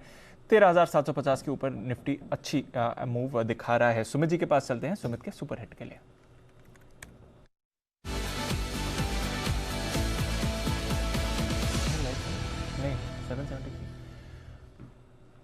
बताएं सुमित जी। पांचू, मेरे पास भी दिग्गज स्टॉक खरीदारी के लिए आया है। फाइनेंशियल स्पेस का एचडीएफसी, बड़ा वाला एचडीएफसी खरीदारी करना है। 2450 के आसपास स्टॉक अभी यहाँ पे ट्रेड कर रहा है, स्टॉक के अंदर ब्रेकआउट वाला मूव देखने को मिल रहा है। जस्ट अभी यहां से ऊपर का मूव देखने को मिलना चाहिए और यहां से स्टॉक ऊपर में 2500 रुपए तक का इमीडिएट टारगेट मेरे को लगता है दिखाएगा, और 2500 के ऊपर एक बार क्लोजिंग देखने को मिलती है और सस्टेन होता है तो ये रैली एक्सटेंड होगी और फिर और ऊपर के लेवल देखने को मिलेंगे। नीचे में 2410 का स्टॉप लॉस लगाएं और करें खरीदारी, जिन्होंने कर रखा है वो होल्ड करें, और ऑप्शंस के जरिए 2450 वाला कॉल अभी 35-37 रुपए के आसपास अवेलेबल है, इसको अभी सीएमपी पे खरीदारी करें। एचडीएफसी का 2450 वाला कॉल, नीचे में स्टॉप लॉस लगाए 20 रुपए का, ऊपर में टारगेट होगा 50 रुपए से लेके 60 रुपए तक का। एचडीएफसी का 2450 का कॉल लेना है, 20 रुपए का स्टॉप लॉस, 50 से 60 का टारगेट होगा। जिस तरह का मोमेंटम देखने को मिल रहा है मार्केट्स में और फाइनेंशियल स्टॉक्स में, ऐसा लग रहा है एचडीएफसी यहां से ऊपर का मूव दिखाना चाहिए और 2500 का इमीडिएट टारगेट, उसके बाद 2550 तक के लेवल एचडीएफसी में देखने को मिल सकते हैं। 2550 के लेवल्स एचडीएफसी पर रखे नजर। एक एक करके बाजार के दिग्गज स्टॉक्स में मूवमेंट आ रहा है और इसलिए आप देख भी रहे हैं कि निफ्टी जैसे कि अनिल जी कह रहे थे नए हाई की तरफ जाएगा। रिलायंस इंडस्ट्रीज पार्टिसिपेट कर रहा है, कोटक बैंक की तरफ से सपोर्ट आ रहा है, एचडीएफसी में मूवमेंट आते हुए दिख रहा है। आईसीआईसीआई बैंक आज एक्शन में है, 2% की तेजी इधर भी है। एचडीएफसी बैंक 1400 के ऊपर आपको ट्रेड करते हुए दिख रहा है, यहां से भी बाजार को सपोर्ट मिल रहा है इस समय। एचयूएल में भी खरीदारी हो रही है, 1% ऊपर ये काउंटर भी है और आईटीसी भी पॉजिटिव ही ट्रेड कर रहा है। तो जबरदस्त एक्शन है और निफ्टी न्यू हाई की तरफ बस कुछ ही पॉइंट्स दूर है इस समय। चलते हैं राकेश जी कुणाल जी के पास चार्ट कॉर्नर के लिए।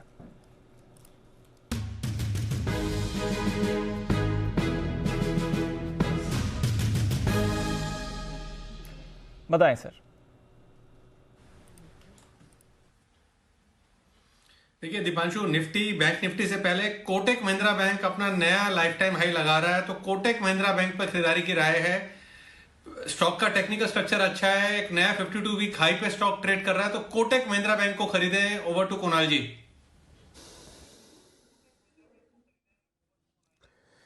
देखिए एक बहुत क्लियर ब्रेकआउट आता हुआ नजर आ रहा है। बैंक निफ्टी आउट परफॉर्म कर रही है। कोटक महिंद्रा बैंक में एक असेंडिंग ट्रायंगल पैटर्न का ब्रेकआउट आता हुआ दिख रहा है, काफी ऊपर के लेवल्स आएंगे। सिमी जी ने भी खरीदारी की राय दी, हम पूरी तरह सहमत हैं। बाय करें 1960 पर, 1960 पर एक स्टॉप लॉस रख लें। पहला टारगेट जो है 2025 का 2025, दूसरा टारगेट 2050, तो 2025-2050 के टारगेट के लिए कोटक में खरीदारी कराएं। बिल्कुल, तो कोटक पहली बार 2000 के लेवल्स क्रॉस करने की एकदम तैयारी में आते हुए दिख रहा है। और दिग्गज स्टॉक्स के जब पार्टिसिपेशन की बात करूं तो बजाज फाइनेंस, बजाज फिनसर्व भी ज्यादा दूर नहीं हो सकते। इन स्टॉक्स में भी आपको एक जबरदस्त उछाल आते हुए दिख रहा है इस समय, तो वहां से भी कंट्रीब्यूशन बढ़ते हुए इस समय नजर रखिए। बजाज फाइनेंस पर भी अच्छी तेजी इस काउंटर पर भी आ रही है इस समय और बाजार की तेजी में ऑफकोर्स पार्टिसिपेट कर रहा है, सपोर्ट भी इस समय करते हुए दिख रहा है। मिड कैप स्पेस से देखें तो फेडरल बैंक यहां पर भी एक थोड़ी देर पहले उछाल आया था, उसके बाद स्टॉक थोड़ा सेटल होते हुए दिखा है, पर एक्शन इस पर भी भरपूर है, तो नजर रखनी चाहिए। और आईसीआईसीआई बैंक जिसके बारे में हम थोड़ी देर पहले बात कर रहे थे, वहां पर भी एक उछाल आते हुए दिखा है।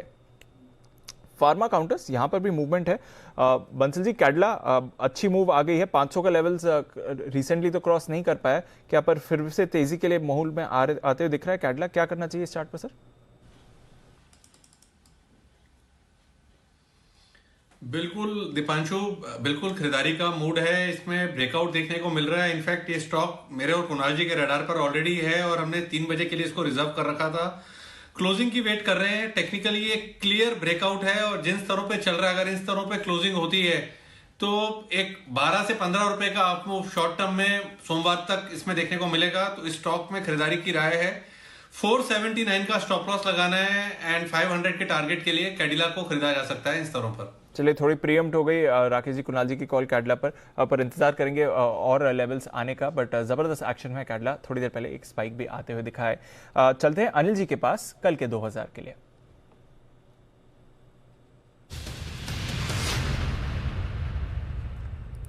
जी सर, बताएं। दीप, खरीदारी करने की राय और खरीदारी करने की राय है बैंक निफ्टी में 30,515-520 के आसपास बैंक निफ्टी इस वक्त स्पॉट लेवल पर ट्रेड कर रहा है।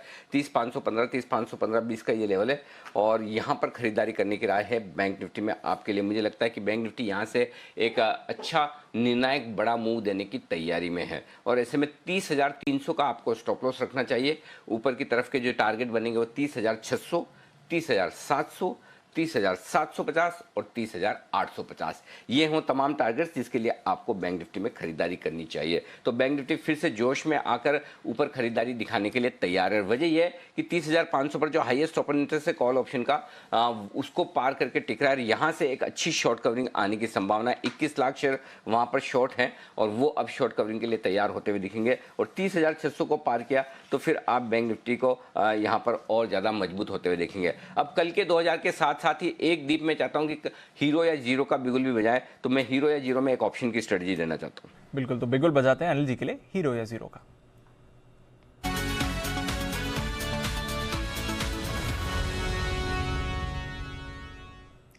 जी सर। दीप, हीरो या जीरो में आपको लेना है 30,500 का बैंक निफ्टी का कॉल आज की एक्सपायरी का 30,500 का कॉल ऑप्शन जो इन द मनी आपको मिल रहा है 75 रुपए के आसपास। लास्ट मैंने देखा था, हो सकता है 5-7 रुपए ऊपर नीचे हो।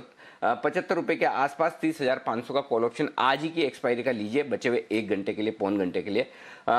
ऊपर का टारगेट जो आपका बनेगा 125, 150, 175, इन 3 टारगेट के लिए आपको खरीदारी करनी है बैंक निफ्टी के 30,500 के कॉल ऑप्शन में। 75 रुपीज़, 80 रुपीज़ के आसपास लीजिए। 125, 150, 175 ये टारगेट्स के लिए। और अगर आप अगली एक्सपायरी का ले रहे हैं तो आपके लिए टारगेट लगभग नेचुरली इसके कॉल ऑप्शन के दाम, कॉल के दाम अलग होंगे, लेकिन आपके लिए टारगेट और बढ़े आएंगे। जो लेवल में देख रहा हूं बैंक निफ्टी का 30,850 का आता हुआ देख रहा हूं अगले हफ्ते के लिए, यानी कि यहां से 300 साढ़े 300 पॉइंट की तेजी और बैंक निफ्टी में हो सकती है। निफ्टी भी देखिए लाइफ टाइम हाई के आसपास है। निफ्टी और एक्चुअली अब बैंक निफ्टी निफ्टी को खींचने की कोशिश कर रहा है और निफ्टी भी लाइफ टाइम हाई बनाकर और 13,750 के ऊपर जो टिक रहा है ये भी दिन के हाई पॉइंट की तरफ क्लोजिंग देने को तैयार है। और बैंक निफ्टी में भी कमोबेश वैसा ही माहौल बनता हुआ दिख रहा है। तो मुझे लगता है 30,500 के ऊपर जो बैंक निफ्टी टिक रहा है ये क्योंकि हीरो या जीरो कॉल है, यहाँ पर एक काम करें 35 रुपये पर स्टॉप लॉस जरूर लगा लें और आप उतना ही खरीदें जितना आप 30 रुपये का नुकसान करने के लिए हाँ कितना 40 रुपये का नुकसान, मैक्सिमम 40 रुपये की रिस्क आपको बैंक निफ्टी में रखनी है। 30,500 का कॉल ऑप्शन जो आप ले रहे हैं 30-40 रुपये नीचे का स्टॉप लॉस लगा लें। 75 रुपये में खरीद रहे हैं तो 35 रुपये का स्टॉप लॉस लगा लें। 35 ये ज़्यादा ठीक रहेगा स्टॉप लॉस का लेवल। और 125, 150 और 250 रुपये तक के टारगेट के लिए 30,500 का कॉल ऑप्शन आप खरीद सकते हैं। आखिरी मिनटों में शॉर्ट कवरिंग के आसार नजर आ रहे हैं, तो ये आप ध्यान में रखें, इसके हिसाब से आप खरीदारी कर सकते हैं। तो 30,500 का कॉल ऑप्शन 75 में लेना है, 35 का स्टॉप लॉस, 125, 150, 175 ये है दीप आपके लिए राय। और कुछ ही मिनटों में जिस तरह से बात करते करते बाजार और ऊपर आने की कोशिश करा, आप थोड़ी देर में एक ऐतिहासिक दिन देखेंगे निफ्टी पर नया लाइफ टाइम हाई 13,777 को पार करने के लिए सिर्फ 10 पॉइंट की और जरूरत है, यानी 10-11 पॉइंट पार होते ही आपके लिए एक नया लाइफ हाई भी बनने की तैयारी में। तो दोनों तरफ यहां पर मजबूत एक्शन होता हुआ दिखा है। जी दी, जबरदस्त एक्शन है बाजार में और अनिल जी कह भी रहे थे कि निफ्टी नए हाई की तरफ जा रहा है, बस 10-12 पॉइंट्स ही दूर हैं इस समय। तब तक एक बार श्रीकांत जी के पास चलते हैं उनकी BTST कॉल के लिए।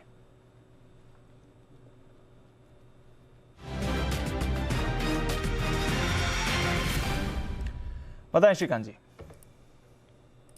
जी दीपांशु, देखिए वैसे 2 स्टॉक मुझे समझ में आ रहे हैं। एक तो है कि जो एक क्लियर ब्रेकआउट में दिख रहा है और वो है सिप्ला। सिप्ला के अगर आप एक लॉन्ग टर्म चार्ट को देखते हो तो यहाँ पे इसने कम से कम 4 से 5 महीने का वक्त निकाला था 814-820 के रेंज में, और अभी इवेंचुअली काफी कॉन्फिडेंटली काफी अच्छे वॉल्यूम के साथ ये सेटअप अभी अपवर्ड की तरफ शिफ्ट हो रहा है। तो मुझे लगता है कि जो इसने वक्त निकाला था 810 और 720 के बीच में, तो शायद आने वाले दिनों में अगर इस रेक्टेंगल फॉर्मेशन का जो ब्रेकआउट बना है उसके बेसिस पे 910 के टारगेट्स समझ में आते हैं। तो दीपांशु, करंट लेवल से एक पोजिशनल बेसिस पे सिप्ला को बाय किया जा सकता है, चूंकि ऑलरेडी ब्रेकआउट में है, इसके लिए मैंने इसे अभी कवर किया है। और यहाँ पे हमें स्टॉप लॉस जो रखना है वो रखना है थोड़ा बड़ा रखेंगे हम स्टॉप लॉस, हम 800 रुपये का स्टॉप लॉस रखेंगे और टारगेट्स रखेंगे 900 रुपये के। और साथ ही साथ अगर मुझे कोई BTST के बेसिस पे अगर एक स्टॉक अगर लेके जाना है करंट लेवल से, तो मैं यहाँ पे रिकमेंड करूंगा एक SRF को। करंट लेवल्स कुछ 5500 के करीब के हैं। यहाँ पे अगर आप देखें तो आज थोड़ा सा ये स्टॉक ऊपर से कुछ प्रॉफिट बुकिंग में आया है, लेकिन करंट लेवल्स जो है इसके वो काफी अच्छी तरीके से होल्ड कर रहा है वो। तो 5500 के करीब SRF को बाय करें, 5450 का स्टॉप लॉस रखें और टारगेट्स रखें 5600 और 5650 के। ओके, तो ये है आपके लिए SRF। यहाँ पर कर रही है खरीदारी, सुबह समय जी भी बात कर रही थी और उन्हें भी काफ़ी पसंद है ये स्टॉक। और सिप्ला 900 के टारगेट्स के लिए यहाँ पर भी आप एक्शन बनते हुए देख सकते हैं। ये है आपके लिए बाजार की चाल। बैंक्स निफ्टी दोनों में ही आपको जबरदस्त तेजी आती हुई दिख रही है, पर एक और स्पेस जहां पर अच्छा एक्शन रहा है पिछले कई महीनों से, स्पेशली कुछ हफ्तों से, वो है पूरा का पूरा रियल एस्टेट सेक्टर। साल खत्म होने वाला है और ऐसे में आखिरी तिमाही में प्रॉपर्टी की बिक्री कैसी रही है। खबरें आ रही है कि नवंबर के महीने में तो मुंबई शहर में तो जबरदस्त उछाल देखने को मिला था। आइए जानते हैं मानसी के साथ। मानसी, बताएं किस तरह की रिकॉर्ड बिक्री आती हुई दिखी है कुछ जगहों पर प्रॉपर्टी की। बिल्कुल दीपांशु, देखिए रियल एस्टेट सेक्टर ने काफी ज्यादा सरप्राइज किया और ताजा जो आंकड़े आते हुए दिखे हैं जुलाई से सितंबर की कंपैरिजन हमने जब ताजा नंबर अक्टूबर से दिसंबर तक की तो काफी ज्यादा बढ़त यहां पर देखने को मिल रही है। अक्टूबर से दिसंबर में घरों की बिक्री में 51% की बढ़त देखने को मिली है तिमाही आधार पर, ये मैं बता रही हूँ। और देश के 7 बड़े रेजिडेंशियल मार्केट्स में काफी अच्छी तेजी देखने को मिली है। मुंबई के रेजिडेंशियल मार्केट का प्रदर्शन मजबूत रहा ही है, लेकिन इस बार पुणे ने बाजी मार ली है। मार्केट की सेल्स एक्टिविटी सबसे ज्यादा पुणे में देखने को मिली है। 147% की बढ़त यहां पर बिक्री में देखने को मिली है। अब यहां पर रियल एस्टेट अक्टूबर और दिसंबर के बिक्री के आंकड़ों की अगर बात करें, बेंगलुरु में 46%, वहीं चेन्नई में 59% और पुणे जैसे कि मैंने बताया सबसे ज्यादा, लेकिन कुल मिलाकर 51% की बढ़त बिक्री में तिमाही आधार पर हमने अक्टूबर से दिसंबर के बीच देखी है। बढ़त की वजह बिल्कुल साफ है, बिक्री में लगातार बढ़त देखने को मिल रही है क्योंकि त्योहारी सीजन में मांग बढ़ी, स्टैंप ड्यूटी घटने से सेंटिमेंट्स काफी हद तक सुधरते दिखे। होम लोन की दरों में कटौती एक काफी अच्छा सपोर्ट रहा, वहीं आकर्षक ऑफर्स भी रहे और सबसे बड़ी बात वर्क फ्रॉम होम का कल्चर जो है इसे अब लोग समझने लगे हैं, इसकी इंपॉर्टेंस समझ रहे हैं, जिसके चलते रियल एस्टेट और खास तौर से बिक्री जो है महानगरों में बढ़ती हुई देखने को मिल रही है। बिल्कुल, तो नजर रखिए रियल एस्टेट बास्केट और हमने लगातार हाईलाइट भी किया है। आज थोड़ी मुनाफा वसूली जरूर ये स्पेस दिखा रहा है, पर गोदरेज प्रॉपर्टीज, डीएलएफ, इन दोनों दिग्गज स्टॉक्स में अच्छी तेजी बनती हुई दिखी है। प्रेस्टीज, शोभा, यहाँ पर भी अच्छा एक्शन आपको दिखा है। ओबरॉय, ब्रिगेड, ये भी काफ़ी बढ़िया एक्शन में रहे। आज थोड़ी मुनाफा वसूली का दौर इन स्टॉक्स में है, पर वैसे एक्शन यहाँ पर भरपूर रहा है। नजर रख रहे थे निफ्टी पर, तो अटेम्प्ट कर रहा है, बस 10 पॉइंट ही दूर है और आखिरी 10 पॉइंट के लिए थोड़ा देर निफ्टी करा रहा है इस समय। बट जितनी भी फॉल आई थी मंडे के पीक से, वहां से देखिए तो बाजार ने पूरी की पूरी रिकवरी कर ली है और आज जो दिग्गज स्टॉक्स की तरफ से पार्टिसिपेशन बढ़ते हुए दिख रहा है उसका एक बड़ा योगदान है जहां तक बाजार की चाल का सवाल है। रिलायंस के बारे में हम बात कर रहे थे, 2000 के ऊपर अब रिलायंस भी जाते हुए दिखा और होल्ड कर रहा है उन लेवल्स पर, तो वहां पर भी एक्शन इस समय भरपूर बन रहा है। एक एक करके फार्मा स्टॉक्स में थोड़ा बढ़िया मूवमेंट आते हुए दिख रहा है। सिमी जी, सन फार्मा पर अभी थोड़ा एक्शन आया है, 600 क्रॉस करते हुए दिखता है सन फार्मा। जिस तरह से मोमेंटम वापस बिल्ड हो रहा है आज या फिर अगले हफ्ते। दीपांशु, एक्चुअली बहुत पहले से ही मैं एक्सपेक्ट कर रही थी कि 600 का लेवल देखने को मिलेगा। ये एक्चुअली परफॉर्म नहीं कर रहा है, पूरा सेक्टर में मोमेंटम है। सन फार्मा में जो ब्रेकआउट लोअर लेवल से आया था 510 540 के बाद एक एक ब्रेकआउट आ रहा था, पर कभी कहीं ना कहीं ये स्टॉक 570-75 के आसपास आके रुक गया है। अभी भी 584 84-80 के आसपास आके बैठ गया है। मुझे नहीं लगता है कि आज तो नहीं होगा, ये शायद नेक्स्ट वीक में भी 600 का लेवल नहीं दिखाएगा। ये मोमेंटम का इसमें एब्सेंस है।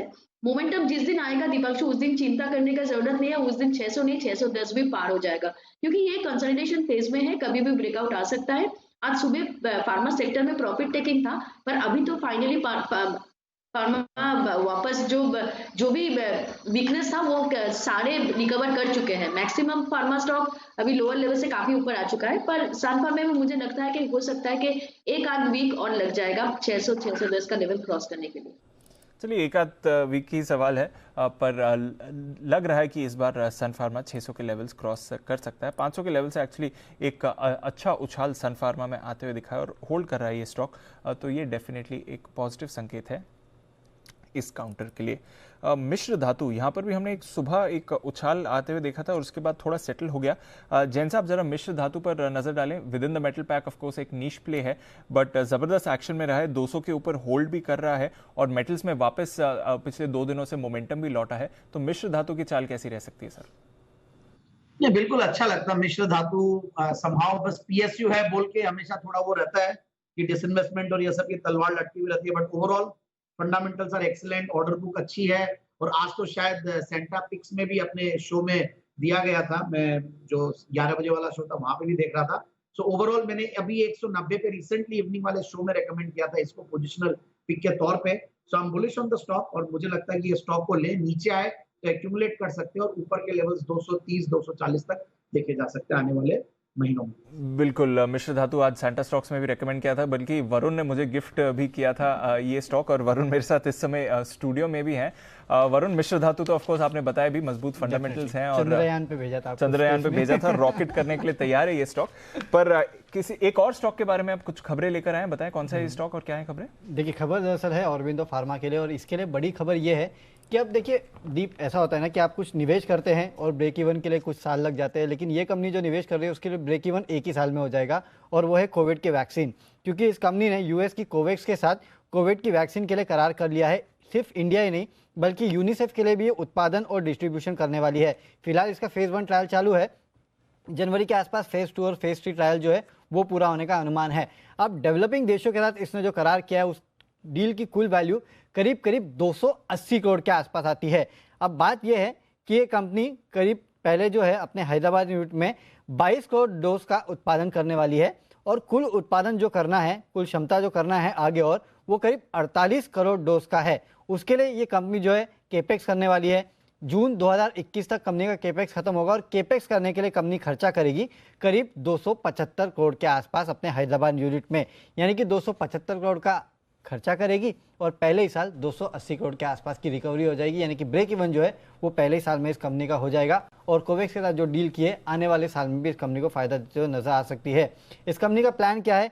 यूएस की सब्सिडी जो है ओरो वैक्सीन, वो इस पर कहीं ना कहीं रिसर्च कर रही है, और CSIR के साथ भी कोविड वैक्सीन बनाने का काम जो है इस कंपनी का जारी है, यानी कि council of scientific and industrial research के साथ भी। तो कोविड की वैक्सीन जो है इस कंपनी के लिए एक बड़ा डेवलपमेंट हो सकती है। जिस तरह से आज यूएस के कोवैक्स के साथ इन्होंने करार किया, तो वो एक बड़ा ट्रिगर हो सकता है इस कंपनी के लिए। बिल्कुल, तो नजर रखिए ऑरोबिंदो फार्मा पर, और 900 के स्तर पर है कुणाल जी। हमने देखा था पिछली बार 900-950 से थोड़ा रिवर्सल लिया था, पर इस बार जिस तरह का मोमेंटम आया और खबरों का भी सपोर्ट है, ऑरोबिंदो की चाल अब कैसी रहेगी?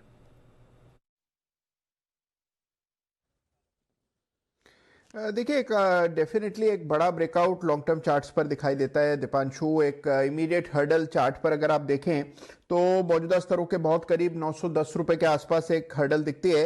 ये लेवल्स पार हो जाएं तो मुझे लगता है कि काफी क्लियर ब्रेकआउट आता हुआ नजर आएगा, और यहाँ पर एक पैटर्न भी बन रहा है जिसको हम कप विद हैंडल पैटर्न कहते हैं।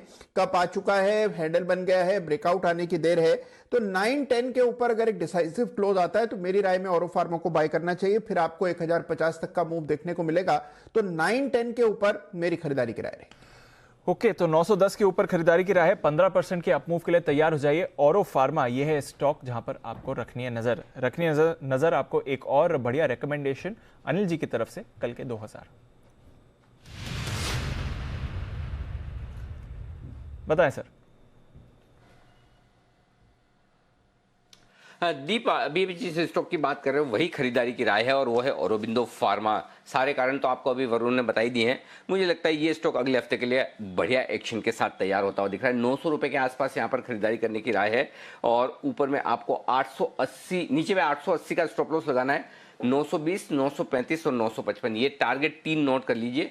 920, 935 और 955 इन 3 टारगेट के लिए आपको ऑरोबिंदो फार्मा में खरीदारी करनी है। पिछले बार भी ऑरोबिंदो फार्मा में आपने देखा कि सबसे बेहतरीन रिजल्ट्स आते हुए दिखे इस कंपनी के, और अब भी कुछ बढ़िया अप्रूवल्स आने की तैयारी में है ऑरोबिंदो फार्मा के लिए, और उस लिहाज से अगले कुछ दिन 10 से 15 दिन इस स्टॉक के लिए बड़े एक्शन वाले होंगे, इसमें कोई डाउट नहीं। और ये आप कह सकते हैं कि क्रिसमस पर सेंटा गिफ्ट के तौर पर ये स्टॉक आप लेकर रख लीजिए। आपके सारे के सारे फार्मा स्टॉक एक्शन में आते हुए दिख रहे हैं। 1-2 दिनों में ये स्टॉक आपको बढ़िया फर्स्ट क्लास कमाई करवा के दे देगा। और दूसरी बात ये कि चूंकि हमने अभी आपको हीरो या जीरो में दिया था 75 रुपए में बैंक निफ्टी का कॉल ऑप्शन खरीदने की राय 30-500 पे, उसमें 35 रुपए का स्टॉप लॉस है। अगर स्टॉप लॉस के नजदीक आ गया हो या स्टॉप लॉस ट्रिगर हो रहा है तो आप स्टॉप लॉस ट्रिगर कर लीजिए, और आपका अगर बैंक निफ्टी में नुकसान हुआ है ऑरोबिंदो फार्मा में उसकी भरपाई हो जाएगी, चिंता न करें। इसलिए मैंने बैक टू बैक जल्दी से ढूंढ के दिया है कि मैंने कहा अगर कहीं बैंक निफ्टी का स्टॉप लॉस आपका ट्रिगर हो रहा है तो आप उसकी कमाई आप दूसरी जगह कर सकते हैं, तो कोई दिक्कत वाली बात नहीं। हीरो जीरो ट्रेड में हमेशा ये होगा कभी सक्सेसफुल भी होंगे, कभी कुछ ट्रेड्स आपके गलत भी जाएंगे, तो ये ध्यान रखें, स्टॉप लॉस जरूर मेंटेन करें। कई बार डेटा के साथ साथ एक्सपायरी के दिन मार्केट वोलेटाइल हो सकते हैं, वो ध्यान में रखें, और अगर जिसकी रिस्क लेने की ताकत है तो वो अंत तक रखें, अदरवाइज आप अपना स्टॉप लॉस लगाकर निकल जाए। औरोबिंदो फार्मा 880 का स्टॉप लॉस, 920, 935 और 955 रुपए के टारगेट के लिए खरीदारी करनी है। औरोबिंदो फार्मा है फेवरेट वागले साहब का भी, और जहाँ तक मुझे याद है वागले साहब के पोर्टफोलियो में भी, लेकिन आज वागले साहब है नहीं, कुणाल जी ने अपनी राय आपको दे ही दी औरोबिंदो फार्मा पर, यहाँ पर आप खरीदारी करके चल सकते हैं। जी दी, औरोबिंदो फार्मा यहाँ पर रखनी है नजर। खबरों के दम पर भी एक्शन में स्टॉक बन रहा है, और जैसे कि अनिल जी कह रहे हैं अगले हफ्ते अच्छी तेजी दिखा सकते हैं। तो दो अनिल जी की तरफ से आपको सांता गिफ्ट्स मिल चुके हैं। आज सुबह SBI लाइफ पर खरीदारी की राय दी थी, और औरोबिंदो फार्मा यहाँ पर भी रखनी है आपको नजर। इस काउंटर पर तेजी बन सकती है।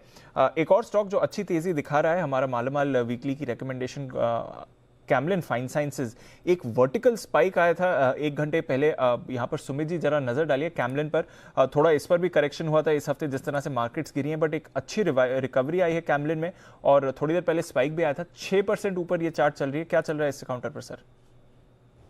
देवांशु, कैमलिन फाइन के चार्ट्स एकदम फाइन लग रहे हैं, ऐसा कुछ गड़बड़ नहीं लग रहा है स्टॉक के अंदर। आपका ऊपर में जो हर्डल रेजिस्टेंस है वो 129, 129, 130 के पास है, यानी फ्रेश मोमेंटम कैमलिन फाइन में अब जब डेवलप होगा जब 129, 130 के लेवल ऊपर में ब्रेक होंगे, तो फ्रेश खरीदारी उसके ऊपर बनेगी। एट द सेम टाइम जिन्होंने खरीदारी कर रखी है वो लोग पोजीशंस होल्ड कर सकते हैं, सिर्फ ट्रेलिंग स्टॉप लॉस का यूज करना है 121 रुपए के पास का, 121 रुपए के आसपास का ट्रेलिंग स्टॉप लॉस लगाएं, पोजीशंस होल्ड करें। ऊपर में 128, 130 रुपए तक के लेवल देखने को मिल सकते हैं, और 130 के ऊपर क्लोजिंग देखने को मिलती है तो फिर ये बड़ा अपसाइड मूव दिखाएगा। फ्रेश खरीदारी रेजिस्टेंस टूटने के बाद करना है, एग्जिस्टिंग में ट्रेलिंग स्टॉप लॉस लगा के पोजीशंस को होल्ड करें। ओके, तो ट्रेलिंग स्टॉप लॉस लगा के पोजीशंस को होल्ड करें, कोई परेशानी नहीं है। कैमलिन फाइन साइंसेज ये है आपके लिए एक बढ़िया मूव, ये स्टॉक दिखाते हुए दिख रहा है। हमने मालामाल वीकली में भी आपसे इस स्टॉक के बारे में चर्चा करी थी, और वहां से भी एक्शन है। अभी 900 के लेवल पर अनिल जी ने औरो फार्मा खरीदने की राय दी थी, 908 पर स्टॉक ऑलरेडी आते हुए दिख रहा है, तो बड़ी रफ्तार पकड़ने की तैयारी में लगता है कि औरोबिंदो फार्मा इस समय तैयार हो रहा है।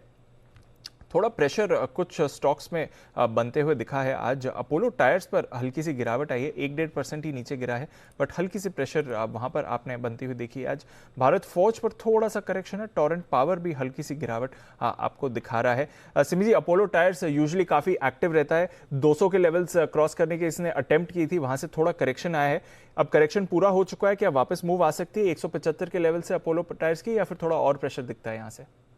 दीपांशु, प्रेशर तो आ सकती है, पर ये खरीदारी का लेवल है, रेंज 172 से 170 के बीच में है। 167 का स्टॉप लॉस मैं सजेस्ट करूंगी इस स्टॉक के लिए, और मैं पूरा रिकवरी एक्सपेक्ट कर रही हूँ। करंट लेवल पर या थोड़ा सा डीप पर खरीदने का सलाह होगा।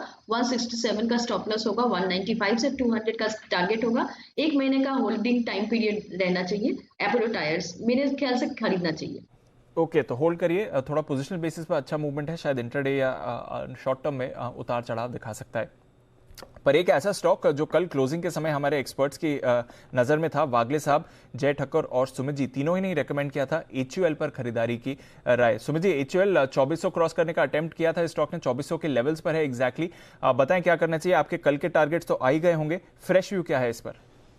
100% यस दीपांशु, सही आपको याद आ गया, कल हमने क्लोजिंग में ही ये स्टॉक दिया था, और स्टॉक वहां से बहुत बढ़िया अपसाइड मूव दिखा रहा है। टारगेट्स बिल्कुल अचीव है जो ट्रेडिंग के लिहाज से दिए थे, लेकिन इसमें अब एक बढ़िया बात और देखने को मिल रही है कि 2400 के ऊपर ये क्लोजिंग देखने को मिलती है। तो कल भी हमने कहा था और अब वापस से रिपीट करते हैं कि ये स्टॉक यहां से बड़ा अपसाइड मूव दिखा सकता है। 2480, 2500 के इमीडिएट टारगेट HUL में आने वाले दिनों में देखने को मिल सकते हैं। तो जिन्होंने भी ले रखा है ट्रेलिंग स्टॉप लॉस का यूज करें, अभी जल्दी से पोजीशन से निकले नहीं, ट्रेलिंग स्टॉप लॉस लगा सकते हैं 2370 के आसपास। 2400 के ऊपर क्लोजिंग देखने को मिलती है तो उसके बाद 2470-80 के इमीडिएट टारगेट होंगे। 2500 रुपए तक के लेवल भी HUL में देखने को मिल सकता है। 2500 के लेवल्स के लिए HUL पर रखिए नजर। ये एक और स्टॉक है जो बढ़िया मूव दिखा रहा है। बंसल जी, चेन्नई पेट्रो थोड़ी देर पहले यहां पर भी उछाल आया था, 100 के ऊपर ट्रेड कर रहा है सर, बताएं चेन्नई पेट्रो में कोई मौका है, कोई अगले हफ्ते के लिए पोजिशनल ट्रेड बनता है?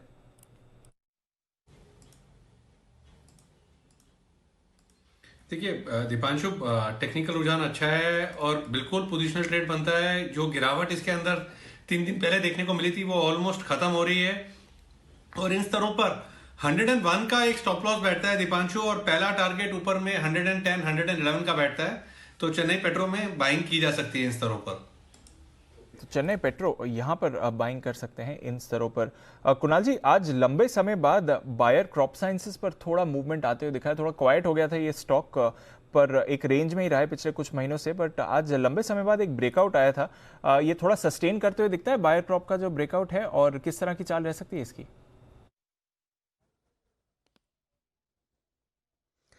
देखिए बिल्कुल सस्टेन करना चाहिए दीपांशु। चार्ट तो खैर बहुत बेहतर है। अब देखिए इसमें काफ़ी समय से अंडर परफॉर्मेंस हम देख रहे थे, लेकिन एक ब्रेकआउट आया है और शॉर्ट टर्म चार्ट्स पर ये जो ब्रेकआउट आता दिख रहा है, ये स्टॉक को बड़ी आसानी से 6000 और बाद में 7000 के भी लेवल्स तक ले जाएगा।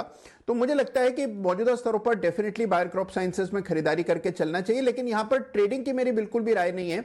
मुझे लगता है कि अगर आप बायर क्रॉप साइंसेस में खरीदारी कर रहे हैं तो थोड़ा सा मध्यम से लंबी अवधि का अपना नजरिया बनाइए, इसको वक्त दीजिए। ये एक आउट परफॉर्मिंग स्टॉक रहा है, आगे भी रहेगा, अच्छा मौका है खरीदारी का। अच्छा मौका है खरीदारी का, जाने ना दे बायर क्रॉप साइंसेस, बट एक पोजिशनल व्यू होगा, ट्रेडिंग के लिए नहीं खरीदना है ये स्टॉक का। एक और स्टॉक जो आपको अच्छी गेंस दिखा रहा है ट्रेडिंग के लिए भी, अगर आपने निवेश किया है तो उसमें भी, वो है GNFC। जैन साहब ने कई बार ये स्टॉक रेकमेंड भी किया है, और जैन साहब आज 6% का स्पाइक GNFC इस समय दिखा रहा है, डेज हाई पर ट्रेड कर रहा है, 230 के लेवल्स पर आ गया है। GNFC पर क्या करना चाहिए, और अगर किसी ने नहीं खरीदा है तो क्या इस लेवल पर खरीदारी की राय देंगे? देखिए थोड़ा तो डिक्लाइंस में खरीदना चाहिए दीपांशु जी। ऑलरेडी जब 150-60 के लेवल से रेकमेंड करते आ रहे हैं, फिर वापस से करेक्ट हुआ था 180-85 के लेवल्स पे, फिर से रेकमेंड किया गया था। सो ओवरऑल लेवल्स ऊपर के लेवल से अभी तो फिर भी करेक्टेड है, बट मैं यही कहूंगा कि थोड़ा सा एक बार सब 200 लेवल्स आए तो कंफर्ट ज्यादा रहेगा। But overall fundamentally it is one of the best stocks. मुझे समाओ पूरे अगर फार्मा पैक के मैंने काफी स्टॉक्स रेकमेंड किए हैं, बल्कि मैंने कल SPL मिड कैप में भी RCF रेकमेंड किया, कोरोमंडल काफी बार रेकमेंड किया, चंबल किया है, और इस स्टॉक को भी काफी बार रेकमेंड किया है। सो ओवरऑल फर्टिलाइजर्स में I am very bullish, buy on declines की रणनीति अपनाएं। बाकी आज इतनी बड़ी तेजी आ गई तो थोड़ा सा वेट करें, नीचे आए तो लेना है। ओके, तो नीचे आए तो खरीदारी करिए, बट खरीदारी करिए, ये है आपके लिए GNFC पर राय। अभी जैन साहब से हमने फर्स्ट सोर्स पर बात करी थी थोड़ी देर पहले, 88 पर था स्टॉक, और अब देखिए 92 के लेवल्स पर आ गया, तो यानी कि वहां से भी 3-3.5% का उछाल फर्स्ट सोर्स दिखा चुका है, और अब डेज हाई पर ये ट्रेड कर रहा है। सुमित जी, क्या चल रहा है फर्स्ट सोर्स के चार्ट में? ये तो रुकने का नाम ही नहीं ले रहा है। कितनी देर में ये ट्रिपल डिजिट स्टॉक बन सकता है, ये बताएं। बिल्कुल दीपांशु, ये स्टॉक हम बहुत लोअर लेवल से कंटिन्यूसली रिकमेंड कर रहे हैं, और मेरे ख्याल से जैन साहब और बंसल जी, सरावगी जी, सबने रेकमेंड किया हुआ। ये स्टॉक बहुत बढ़िया मूव दिखा रहा है, और आज तो स्टॉक के अंदर क्लास ब्रेकआउट है। FSL फर्स्ट सोर्स सॉल्यूशन के अंदर यहां से एक अपसाइड मूव देखने को मिलना चाहिए, और 3 डिजिट में जल्दी ही देखने को मिलेगा। आई थिंक 100 रुपए के टारगेट बहुत जल्दी है, और 100 रुपए के लेवल भी टूटेंगे, और उसके ऊपर के लेवल भी देखने को मिलेंगे। जिन्होंने भी खरीदारी कर रखी है फर्स्ट सोर्स के अंदर, वो लोग पोजीशंस को होल्ड करें, ट्रेलिंग स्टॉप लॉस का यूज करें, जो कि करीब करीब 84-85 के आसपास का लगाना होगा, और ऊपर में 98 में से 100 रुपए के टारगेट, 100 के ऊपर क्लोजिंग देखने को मिली तो रैली और ऊपर एक्सटेंड होगी। ओके, तो 100 के ऊपर क्लोजिंग के लिए तैयार है फर्स्ट सोर्स सॉल्यूशन। थोड़ी देर पहले एक बढ़िया उछाल आते हुए दिखा है काउंटर में, और वापस तेजी पकड़ के डेज हाई पर ट्रेड कर रहा है। 93 के लेवल्स आ गए, लगता है आज 20% का सर्किट लगाने की तैयारी में है। 17% तो ऑलरेडी ये स्टॉक को ऊपर आते हुए दिखा है। तो फर्स्ट सोर्स सॉल्यूशन में एक जबरदस्त ब्रेकआउट आपको आते हुए दिखा है। इस काउंटर को नजर से जाने मत दीजिएगा। सुवेन फार्मा, यहाँ पर भी अभी खरीदारी आती हुई दिखी है, नजर रखिए उस काउंटर पर। TTK प्रेस्टीज, यहाँ पर भी थोड़ा मूवमेंट आते हुए दिखा है। Again not a very liquid stock, but definitely market radar पर ये आ रहा है, और 6000 के स्तर इसने क्रॉस करे हैं, बल्कि अपने हाई पर ट्रेड कर रहा है। कुणाल जी, कोई राय TTK प्रेस्टीज पर? भी ज्यादातर तो बात नहीं होती है, बट आज एक बड़ा उछाल आया है, हाई पर है, और 6000 का लेवल भी क्रॉस किया है।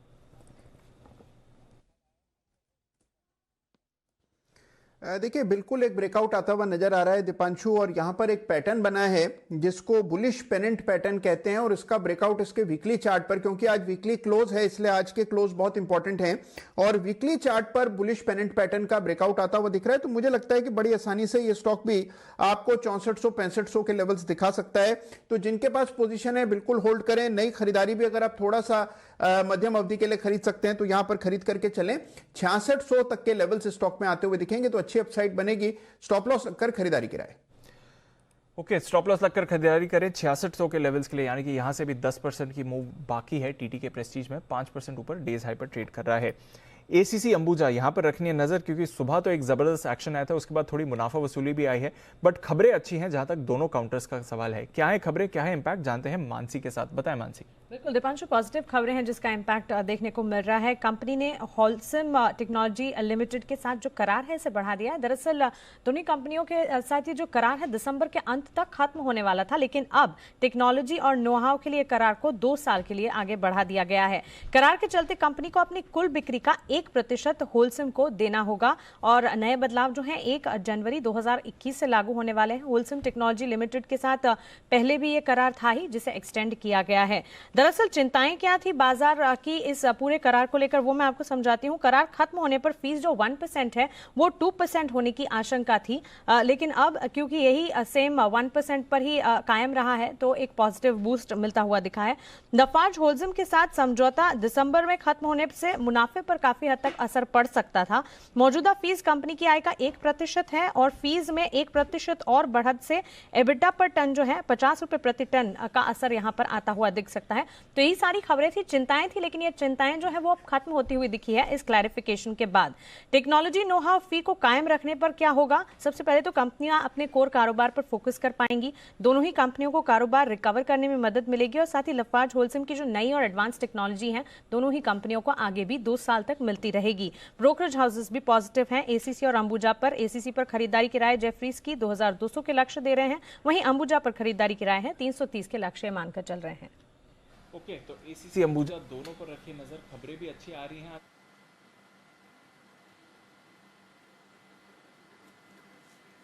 ओके, तो ये है एसीसी और अंबुजा पर 2 बड़ी कंपनियों पर एक बड़ी रिलीफ की अब 2 साल के लिए इनके लिए टेक्निकल नो-हाउ की वजह से रॉयल्टी बढ़ने की संभावनाएं खत्म है। जैन साहब यही खरीदेंगे या फिर आपके फेवरेट अंजनी पोर्टलैंड और डेक्कन सीमेंट जैसे शेयर? सही बात है, छोटे सीमेंट स्टॉक्स तो हमेशा से फेवरेट रहे, अंजनी पोर्टलैंड हो, डेक्कन सीमेंट हो या हाइडेलबर्ग सीमेंट हो। परसों मैंने सीमेंट स्टॉक्स पे शो भी किया था, स्पेशल शो स्वाति जी के साथ 12 बजे, तो वहां पे स्टार सीमेंट का मैनेजमेंट था। स्टार सीमेंट अगेन वहां पे वो लोग कैपेसिटी एक्सपेंशन किए हैं और सिलीगुड़ी में नया प्लांट लगाए 2 मिलियन टन का, और उनके भी एक्सपेंशन प्लान्स बहुत अच्छे और इंटरनल एक्रूवल से कर रहे हैं, तो वहां और कॉन्फिडेंस आता है, डाउनसाइड रिस्क नहीं है। But yes, UltraTech always a buy, मतलब जिस तरीके से चल रहा है, जिस तरीके से कैपेसिटी एक्सपेंशन हो रही है और इंडिया में अभी भी ग्लट नहीं है, सप्लाई ग्लट नहीं हुआ है और आगे डिमांड अच्छी दिख रही है। रियल एस्टेट से भी अच्छी डिमांड आएगी, इंफ्रा का पुश है ही है। सो ओवरऑल अल्ट्राटेक अच्छा है। अंबुजा एंड एसीसी नीचे आए तो लेना है। बाकी ये स्टॉक्स जो मैंने बताया, Heidelberg cement really looks good and overall cement sector पे I am quite bullish. Okay, तो ये है आपके लिए सीमेंट सेक्टर पर ढेर सारे बेहतरीन स्टॉक, छोटे स्टॉक जहां पर आपके लिए खरीदारी करने के बन सकते हैं बेहतरीन मौके। आइए, बाजार मजबूती के साथ 13,750 के ऊपर टिके रहने में कामयाब और क्लोजिंग लग रहा है 13,750 के ऊपर ही निफ्टी की होने की तैयारी इस वक्त दिख रही है। ये एक्शन एकदम दमदार है। कैश मार्केट के भी कई सारे स्टॉक्स हैं जो आज बढ़िया एक्शन में आपको नजर आएंगे और वहां पर भी बढ़िया तेजी बनती हुई दिख रही है। इनमें से सबसे बेहतरीन स्टॉक रहा है आज की नई लिस्टिंग मिसेस बेक्टर्स फूड, 600 रुपए के आसपास फिर से दिन के हाई पॉइंट पर जा रहा है। जैन साहब इस पर भी एक बार राय दें, जिन भाग्यशाली लोगों को अलॉटमेंट मिले हैं उन्हें क्या करना है? अनिल जी, ये तो एक्स्ट्राऑर्डिनरी लिस्टिंग है। मैं तो आज कर गया हूं, जिस मतलब आईपीओ मार्केट्स यूफोरिक हुए हैं, so it's not a very good sign and मुझे लगता है कि ये बहुत बॉम्बास्टिक लिस्टिंग हुई है। देखिए, अब ट्रेल करते हुए अपने प्रॉफिट्स को, बट फिर भी मैं तो यही कहूंगा कि थोड़ा प्रॉफिट बुक करना चाहिए, प्रॉफिट्स को बांधना चाहिए। It is an extraordinary rise and it was not expected. मुझे लग रहा था कि 500 के लेवल्स के आसपास कहीं हो listing and but it is a great listing and ठीक है, सब कुछ बहुत बढ़िया है। बट फिर मैं ब्रिटानिया और इनको ज्यादा देखूंगा अगर बिस्किट्स में मुझे जाना है। बाकी बहुत कॉम्पिटिटिव सेक्टर भी ऐसा नहीं है, सो थोड़ा प्रॉफिट बुकिंग करना चाहिए मेरे हिसाब से। ठीक बात है, थोड़ी प्रॉफिट बुकिंग आना लाजमी है। एक और स्टॉक है कैमलिन फाइन, जरा सिमी जी इसके चार्ट्स देखिए और बताइए। मालामाल वीकली में रिकमेंड किया हुआ ये स्टॉक भी 90-95 रुपए की रेंज के आसपास और वहां से अच्छी एक्शन में आता हुआ दिख रहा। अब 125 के पार, 6% मजबूत है। आज के लिए टारगेट्स, आने वाले समय के लिए, नॉट आज के लिए। अरे ये आज के लिए टारगेट सबने पूछ लिया, आज के लिए टारगेट देना तो मुश्किल है, पर ये स्टॉक ओवरऑल मोमेंटम बहुत शानदार देखने को मिल रहा है। मुझे लगता है कि स्टॉक जिन्होंने पहले से होल्ड किया है वो होल्ड करें, अभी भी होल्ड करें, क्योंकि मुझे लगता है कि स्टॉक अभी 130-35 का लेवल भी छू सकता है कभी भी, और ये स्टॉक एक्चुअली धीरे धीरे 145-50 के ओर जा रहा है। तो करंट लेवल पर भी मैं होल्ड का ही सलाह दूंगी करंट लेवल से, और कोई थोड़ा बहुत छोटा मोटा गिरावट अगर मार्केट में आता है तो इसमें फ्रेश खरीदारी भी की जा सकती है 110 का स्टॉप लॉस के साथ 150 का टारगेट के लिए।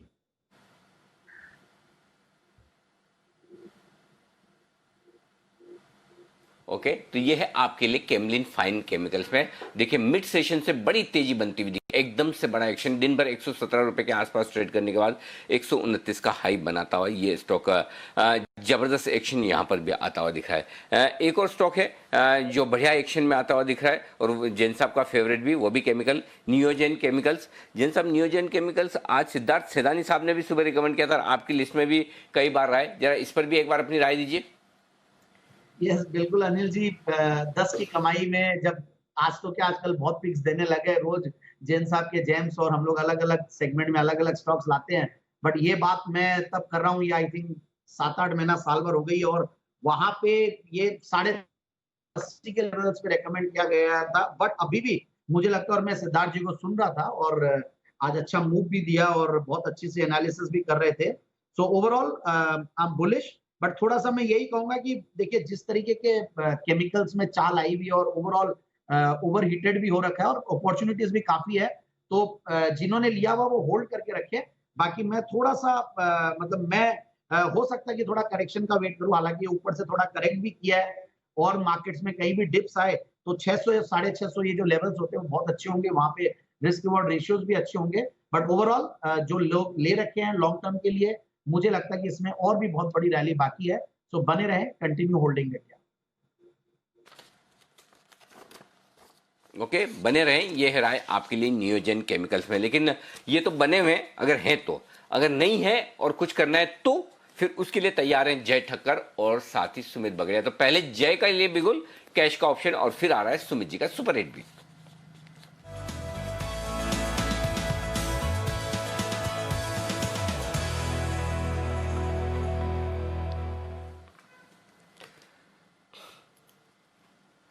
बताएं Jai. Good afternoon to Anil ji. Anil ji, morning में 30,300 का हमने आज की एक्सपायरी का बैंक निफ्टी का कॉल ऑप्शन सजेस्ट किया था 112 पे 225 के टारगेट्स के लिए, वो हासिल हो चुके हैं, 230 का लगभग इनफैक्ट हाई लगाया। अब मैं देना चाहूँगा नेक्स्ट वीकली एक्सपायरी का, 31 दिसंबर की एक्सपायरी का, होपफुली न्यू ईयर के पहले वो अच्छा प्रॉफिट हो जाए। और 30,400 का एक कॉल ऑप्शन है जो 355 पे मिल रहा है, 347 पे मिल रहा है इनफैक्ट अनिल जी, मैं चेक कर रहा हूँ तो 347 345 ये रेंज में मिल रहा है। 30,400 का call option next weekly expiry, जो मंथली एक्सपायरी भी है डेफिनेटली 31 दिसंबर एक्सपायरी, उसके लिए बाय करना है। यहाँ पे stop loss Anil ji place करना है 145 पर, तो हम एक्जैक्टली 200 पॉइंट का स्टॉप लॉस रखेंगे, इतना दूर का इसीलिए बिकॉज एक ट्रंकेटेड वीक, एक लंबा वीकेंड है। सो अगर मॉर्निंग में मंडे को आसपास ही खुला यहाँ पे मार्केट अगर देन स्टॉप लॉसेस होने के चांसेस कम होंगे, बट व्यू मेरा अभी भी पॉजिटिव है। मुझे ऐसा लग रहा है अनिल जी कि जो हिसाब से एक रिवर्सल मार्केट में आया और जिस हिसाब से निफ्टी इनफैक्ट अपने प्रीवियस स्विंग हाई के काफ़ी नज़दीक ट्रेड कर रहा है, बैंक निफ्टी में कुछ प्राइवेट सेक्टर बैंक्स है like HDFC and Axis bank, ये सारे banks will definitely help bank Nifty to go higher. तो इसके टारगेट्स ऊपर में डेफिनेटली स्टॉप लॉस इतना दूर है, हम अग्रेसिव टारगेट्स भी देंगे, तो 200 पॉइंट्स का ऊपर में एक टारगेट बनेगा 545 का, सेकंड टारगेट करीब 700 का रखेंगे। सो 545 एंड 700 ये दो टारगेट्स के लिए बैंक निफ्टी का 30,400 का स्ट्राइक का कॉल ऑप्शन खरीद कर चल सकते हैं। पोजिशनल पॉइंट ऑफ व्यू मुझे बैंक निफ्टी में अभी भी बाउंस यहाँ से देखने मिल सकता है, ऐसा लग रहा है। ओके, बैंक निफ्टी में यहाँ पर अभी भी बाउंस दिखता है, 350 पर खरीदिए 30,400 का कॉल ऑप्शन, 545 और 700। जय, थोड़ी देर पहले मैंने तो हीरो या जीरो ट्रेड दिया था, वो तो स्टॉप लॉस ट्रिगर हो गया 35 रुपये पे, लेकिन हाँ उसके सामने अगर किसी ने औरोबिंदो फार्मा खरीदा होगा तो 900 रुपये वाला 915 रुपये, वो भी कुछ ही मिनटों में 15 रुपये पहुंचा, और मैंने कहा भी था कि आपके नुकसान की भरपाई वहाँ हो जाएगी, आप आराम से औरोबिंदो फार्मा खरीद लीजिए। 920 935 के टारगेट के लिए अब भी होल्ड करें अगर आप सोमवार के लिए होल्ड करना चाहते हैं। कभी कभी होगा, कुछ कुछ स्टॉप लॉस ट्रिगर भी होंगे। ज़्यादातर कॉल्स आपको पता है सही जाते भी हैं, लेकिन कहीं कहीं स्टॉप लॉस ट्रिगर होंगे और वो रिस्क लेकर चलिए। और हीरो जीरो ट्रेड में हमेशा रिस्क लेकर चलिए, रिस्क रहेगी ये मानकर चलिए। आएंगे तो आपके डबल पैसे आएंगे, जाएंगे तो उतना स्टॉप लॉस लगा के रखिए। डिसिप्लिन के साथ करें ट्रेडिंग, ये ध्यान में रखिए। अब आपको खरीदना है तो जो आप बैंक निफ्टी का कॉल ऑप्शन जय बता रहे हैं वो खरीद लीजिए, आपके नुकसान की भरपाई वहां भी हो जाएगी। 30,400 का कॉल ऑप्शन 350 में लीजिए, 545 और 700 रुपए के टारगेट के लिए 145 का स्टॉप लॉस लगाकर करें तो चिंता ना करें, आपकी कहीं कहीं कमाई हो ही जाएगी, चिंता की बात नहीं। आइए अब बढ़ते हैं आगे और बैंक से बेनिफिट का भी वक्त आ रहा है। थोड़ी देर में आशीष हमारे साथ जुड़ेंगे, उससे पहले सुमित जी तैयार है अपने सुपरहिट शेयर के साथ।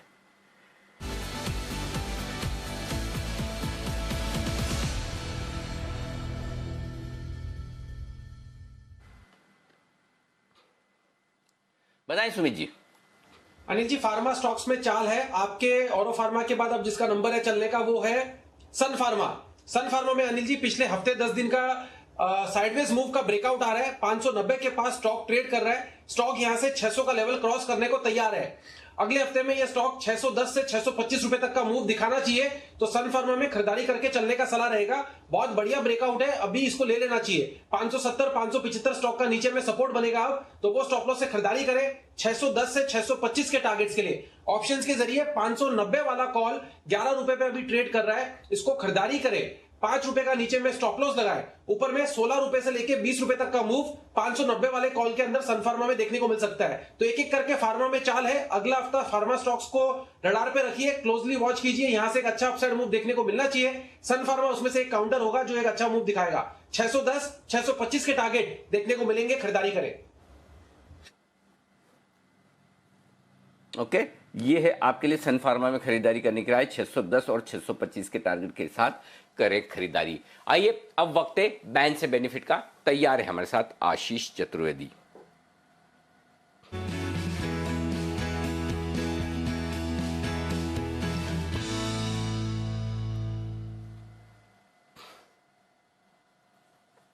बताएं आशीष, 2 स्टॉक है ना अभी बैन में? बिल्कुल अनिल जी, पीएनबी ये तो बैन में बना ही रहेगा। अभी भी मार्केट वाइड पोजीशन लिमिट करीब 117% है। कैनरा बैंक यहाँ पर भी ज़्यादा घटी नहीं है, 84% आ गई है, तो थोड़ी सी पोजीशन ज़रूर कम हुई है। लेकिन खास बात यह कि कल 2 स्टॉक्स जो बाहर निकले थे, आज वो दोबारा प्रयास कर रहे हैं बैन में आने का। सन टीवी पर फोकस कीजिए, 105% होगी market wide position limit, sell 103%।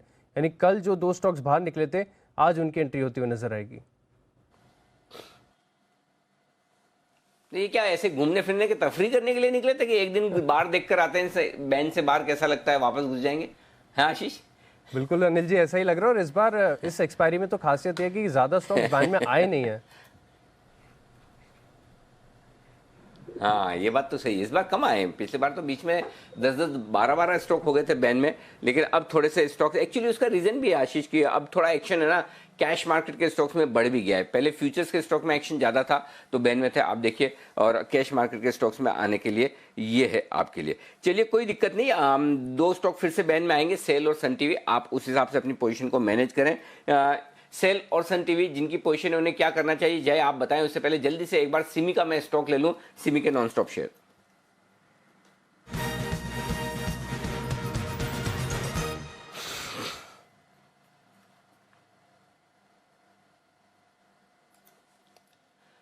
बताएं सिमी जी।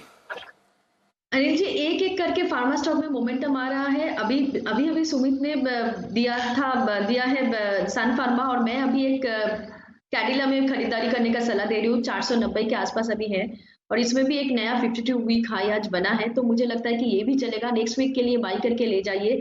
पहला टारगेट 500 होगा, दूसरा 507, तीसरा 511। तीनों टारगेट्स के लिए कैडिला को बाई कीजिए। 482 का स्टॉप लॉस मेंटेन करना पड़ेगा। ओके, 482 के स्टॉप लॉस के साथ केडिला में करें खरीदारी। फार्मा शेयरों में फिर से क्रांति होती दिख रही है। जो मतलब ये क्रांति की मशाल आपने जगाई है, वाह मजा आ गया कुणाल जी। क्रांति हर बार लौट लौट के आती है, और क्या केडिला भाग रहा है, वाह। आइए इसी के साथ जय का जैकपॉट भी।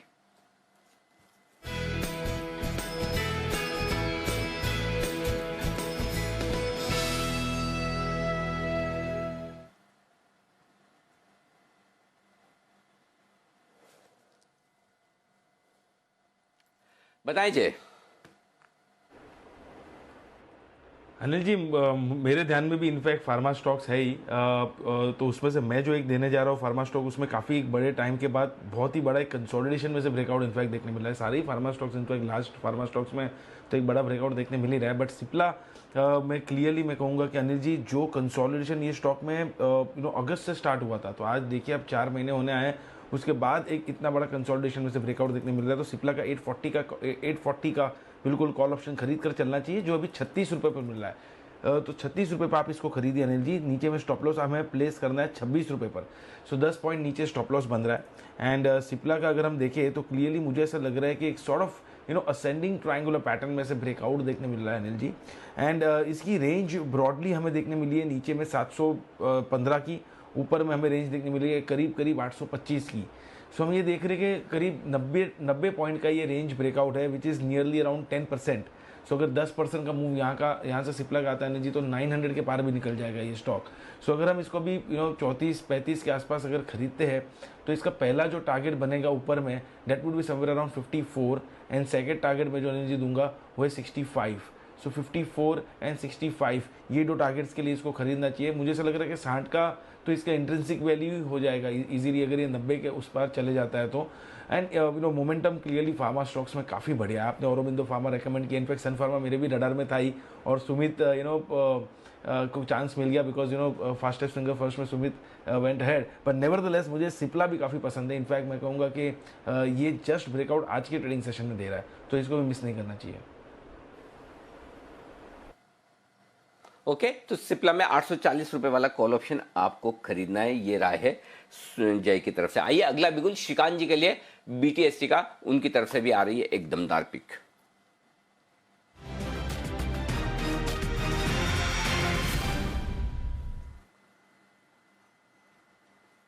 बताएं श्रीकांत जी, क्या खरीदना है? अनिल जी देखिए, वैसे मेटल स्टॉक्स में कल के दिन में काफी भारी भरकम तेजी हमने देखी थी, और इनफैक्ट इस पूरे अगर हफ्ते में देखेंगे तो अगर कोई अच्छा खासा अगर कोई रिवर्सल पैटर्न अगर बना है किसी इंडेक्स में, और जहाँ पे रिस्क रिवॉर्ड रेशो काफी अच्छा है, तो वहाँ पे है मेटल इंडेक्स। तो मुझे लगता है कि टाटा स्टील एक काफी अच्छा करेक्ट हुआ है स्टॉक। मॉर्निंग में सुबह में कुछ 635-636 के करीब ट्रेड कर रहा था, अभी 622-23 के करीब आ चुका है। तो करंट लेवल से इसे बाय करके चले, और यहाँ पे जो स्टॉप लॉस रखना है वो थोड़ा बड़ा रखेंगे हम, स्टॉप लॉस 610 का स्टॉप लॉस रखेंगे। बट मुझे लगता है कि ये स्टॉक वापस एक बार 650 से लेकर 660 के भी लेवल्स दिखा सकता है। तो पूरे एक हफ्ते के लिए एक स्ट्रैटेजी बनाई जा सकती है। टाटा स्टील को बाय करें, 610 का स्टॉप लॉस रखें, और 650 के टारगेट के लिए करंट लेवल से बाय करें। ओके, 650 के टारगेट के लिए आपको करनी है खरीदारी टाटा स्टील में। 660 तक भी जा सकता है, 610 का छोटा स्टॉप लॉस लगाएं। ये है श्रीकांत जी की राय, यहां पर तेजी के लिहाज से आप कर सकते हैं खरीदारी। तो बेहतरीन एक्शन स्टॉक्स में यहां पर भी होता हुआ दिख रहा है। आइए ब्रिटेन और यूरोप की कुछ कंपनियों में बड़ी इंटरेस्टिंग खबरें आ रही है, और उन्हीं कंपनियों से उन्हीं खबरों को जोड़कर रिसर्च की है कुशल गुप्ता ने। कुशल हमारे साथ जुड़ेंगे थोड़ी देर में, और हम उनसे लेंगे भी इस बात की पूरी जानकारी। लेकिन इस बीच जो मजबूती बाजार में दिख रही है, उसमें एक और स्टॉक जो एक्शन में आता दिख रहा है वो है टाटा मोटर्स। 4% का दमदार होता है। हाँ, उससे पहले जय से मैं पूछना चाहता था, मैं भूल गया। जय, वो दोनों स्टॉक जो बैन में जाने वाले, उस पर आप बताने वाले थे सन टीवी और सेल, किसी की पोजीशन है तो क्या करना है इनमें? खरीदना, बेचना, होल्ड, सेल? नहीं, मुझे ऐसा लग रहा है कि अनिल जी स्टील अथॉरिटी में एग्जिट कर लेना चाहिए, और सन टीवी में अभी भी बने रह सकते हैं। सन टीवी में मुझे ऐसा लग रहा है अनिल जी कि अभी भी अपसाइड यहाँ पे पोटेंशियल काफ़ी है। जो हिसाब से स्टील अथॉरिटी में एक रिवर्सल हमें देखने मिल रहा है आज के ट्रेडिंग सेशन में, आई वुड से कि इनफैक्ट स्टील से स्टील अथॉरिटी से निकल कर अगर जैसे श्रीकांत जी ने अभी टाटा स्टील अगर बाय करने को कहा है, तो in fact that would be better option. Steel authority से डेफिनेटली निकलिए, सन टीवी में बने रहिए लॉन्ग साइड पर। ओके, सन टीवी में बने रहें और स्टील अथॉरिटी से निकल जाएं बाहर। ये है राय आपके लिए इस वक्त आती हुई जय की तरफ से। परफेक्ट जय, कोई दिक्कत नहीं। और इस बीच कुछ और बढ़िया स्टॉक्स जो एक्शन में आपको नजर आएंगे, उन पर भी फोकस कर लीजिए। कैश मार्केट के स्टॉक्स में भी भरपूर एक्शन है और जैन साहब का टाइम चल रहा है अभी। जैन साहब के स्टॉक्स जहां पर जैन साहब ज़्यादा थोड़ी देर घूर कर देखते हैं वो स्टॉक्स तेजी से दौड़ने लग जाते हैं। एक और स्टॉक जो यहाँ पर बढ़िया एक्शन में आ रहा है वो है व्हील्स इंडिया। सुबह वाला 7% मजबूत है। सुबह आप व्हील्स और दो स्टॉक थे ना जैन साहब, एक तो व्हील्स और स्पिक, हाँ दोनों ही मजबूती के साथ ट्रेड कर रहे हैं। जरा इन पर एक बार अपडेट दे दीजिए आप। बिल्कुल बिल्कुल अनिल जी, व्हील्स इंडिया एक जबरदस्त स्टॉक है, ऑटो इंसिलरी स्टॉक। और देखिए टीवीएस ग्रुप की इतनी सारी कंपनियां, one of the largest conglomerates होगा ऑटो इंसिलरी में। और व्हील्स इंडिया व्हील रिम्स बनाने वाली not only in India, one of the largest companies in the world है और बहुत क्वालिटी कंपनी है। एक फॉरेन पार्टनर थे, उनकी एग्जिट की वजह से ये ऊपर के लेवल्स 1200-1300 से आज ये देखिए 500 के लेवल्स पे मिल रहा है। So I am quite bullish और चार्ट का पैटर्न तो जबरदस्त है, ये एक बहुत बड़ी स्पाइक दे सकता है कभी भी दे। और फंडामेंटल्स भी बहुत जबरदस्त है और काफी इंप्रूवमेंट्स आए हैं। चूंकि 2 साल 3 सालों से 2018 के बाद ऑटो इंसिलरी ऑटो स्टॉक्स नहीं चले हैं और फिर वापस से जून का क्वार्टर खराब गया, ये लाजमी। So it is a great opportunity to enter into this quality stock. और मैंने इसी ग्रुप के बहुत सारे स्टॉक्स पहले भी रेकमेंड किया है, जैसे कि सुंदरम फाइनेंस होल्डिंग्स है, उनकी भी इस कंपनी में स्टेक है। फिर रॉयल सुंदरम, बहुत सारे जो ये स्टेक बिकी थी ये सारे जो इंस्टीट्यूशंस है उन्होंने खरीदा है। सो बहुत स्ट्रॉन्ग हैंड्स में है सारी स्टेक। और दूसरा स्पिक है, एक छोटी और पुरानी, काफी पुरानी इनफैक्ट और काफी पॉपुलर कंपनी है वैसे फर्टिलाइजर्स की, और सारे फर्टिलाइजर स्टॉक्स बहुत अच्छा कर रहे हैं, बहुत सस्ते वैल्यूएशंस पे है। So SPIC, I am really bullish on SPIC. मुझे लगता है कि ये भी ले सकते हैं, बट व्हील्स इंडिया पे कन्विक्शन मेरा बहुत ज्यादा है क्योंकि वो लॉन्ग टर्म के लिए बहुत बड़ा रनअप दे सकता है। 600-700 कोई भी लेवल्स जा सकते हैं। और स्पिक एक अच्छा शॉर्ट टर्म इन्वेस्टमेंट बेट है। So one can play on both the stocks.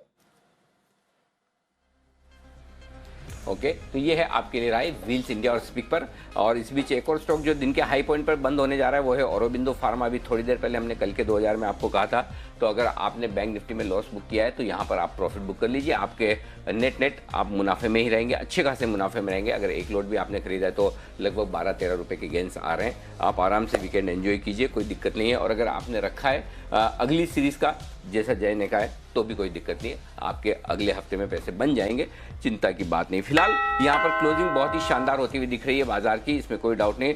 13,740 के आसपास निफ्टी बंद होता हुआ 138 पॉइंट ऊपर। 488 अंकों की मजबूती के साथ बैंक निफ्टी 30,372 पर बंद होता हुआ दिख रहा है और 488 अंकों की ही मजबूती सेंसेक्स में। तो निफ्टी और बैंक निफ्टी अंकों के मामले में लगभग बराबर बंद होते हुए नजर आए। 488, 488 ये दोनों ही नंबर है निफ्टी के लिए भी और सेंसेक्स के लिए भी जहां पर क्लोजिंग हुई है। लेकिन हाँ, अच्छी क्लोजिंग आपको निफ्टी में भी देखने को मिल रही है। निफ्टी पर ये मेरे ख्याल से सेकंड बेस्ट क्लोजिंग है, थर्ड बेस्ट होगी। 13,760 की अब तक की सबसे बेस्ट क्लोजिंग है, 13,740 की दूसरी है। तो देखते हैं 13,740 की दूसरी सबसे बेस्ट क्लोजिंग के आसपास बाजार बंद होते हुए दिख रहे हैं।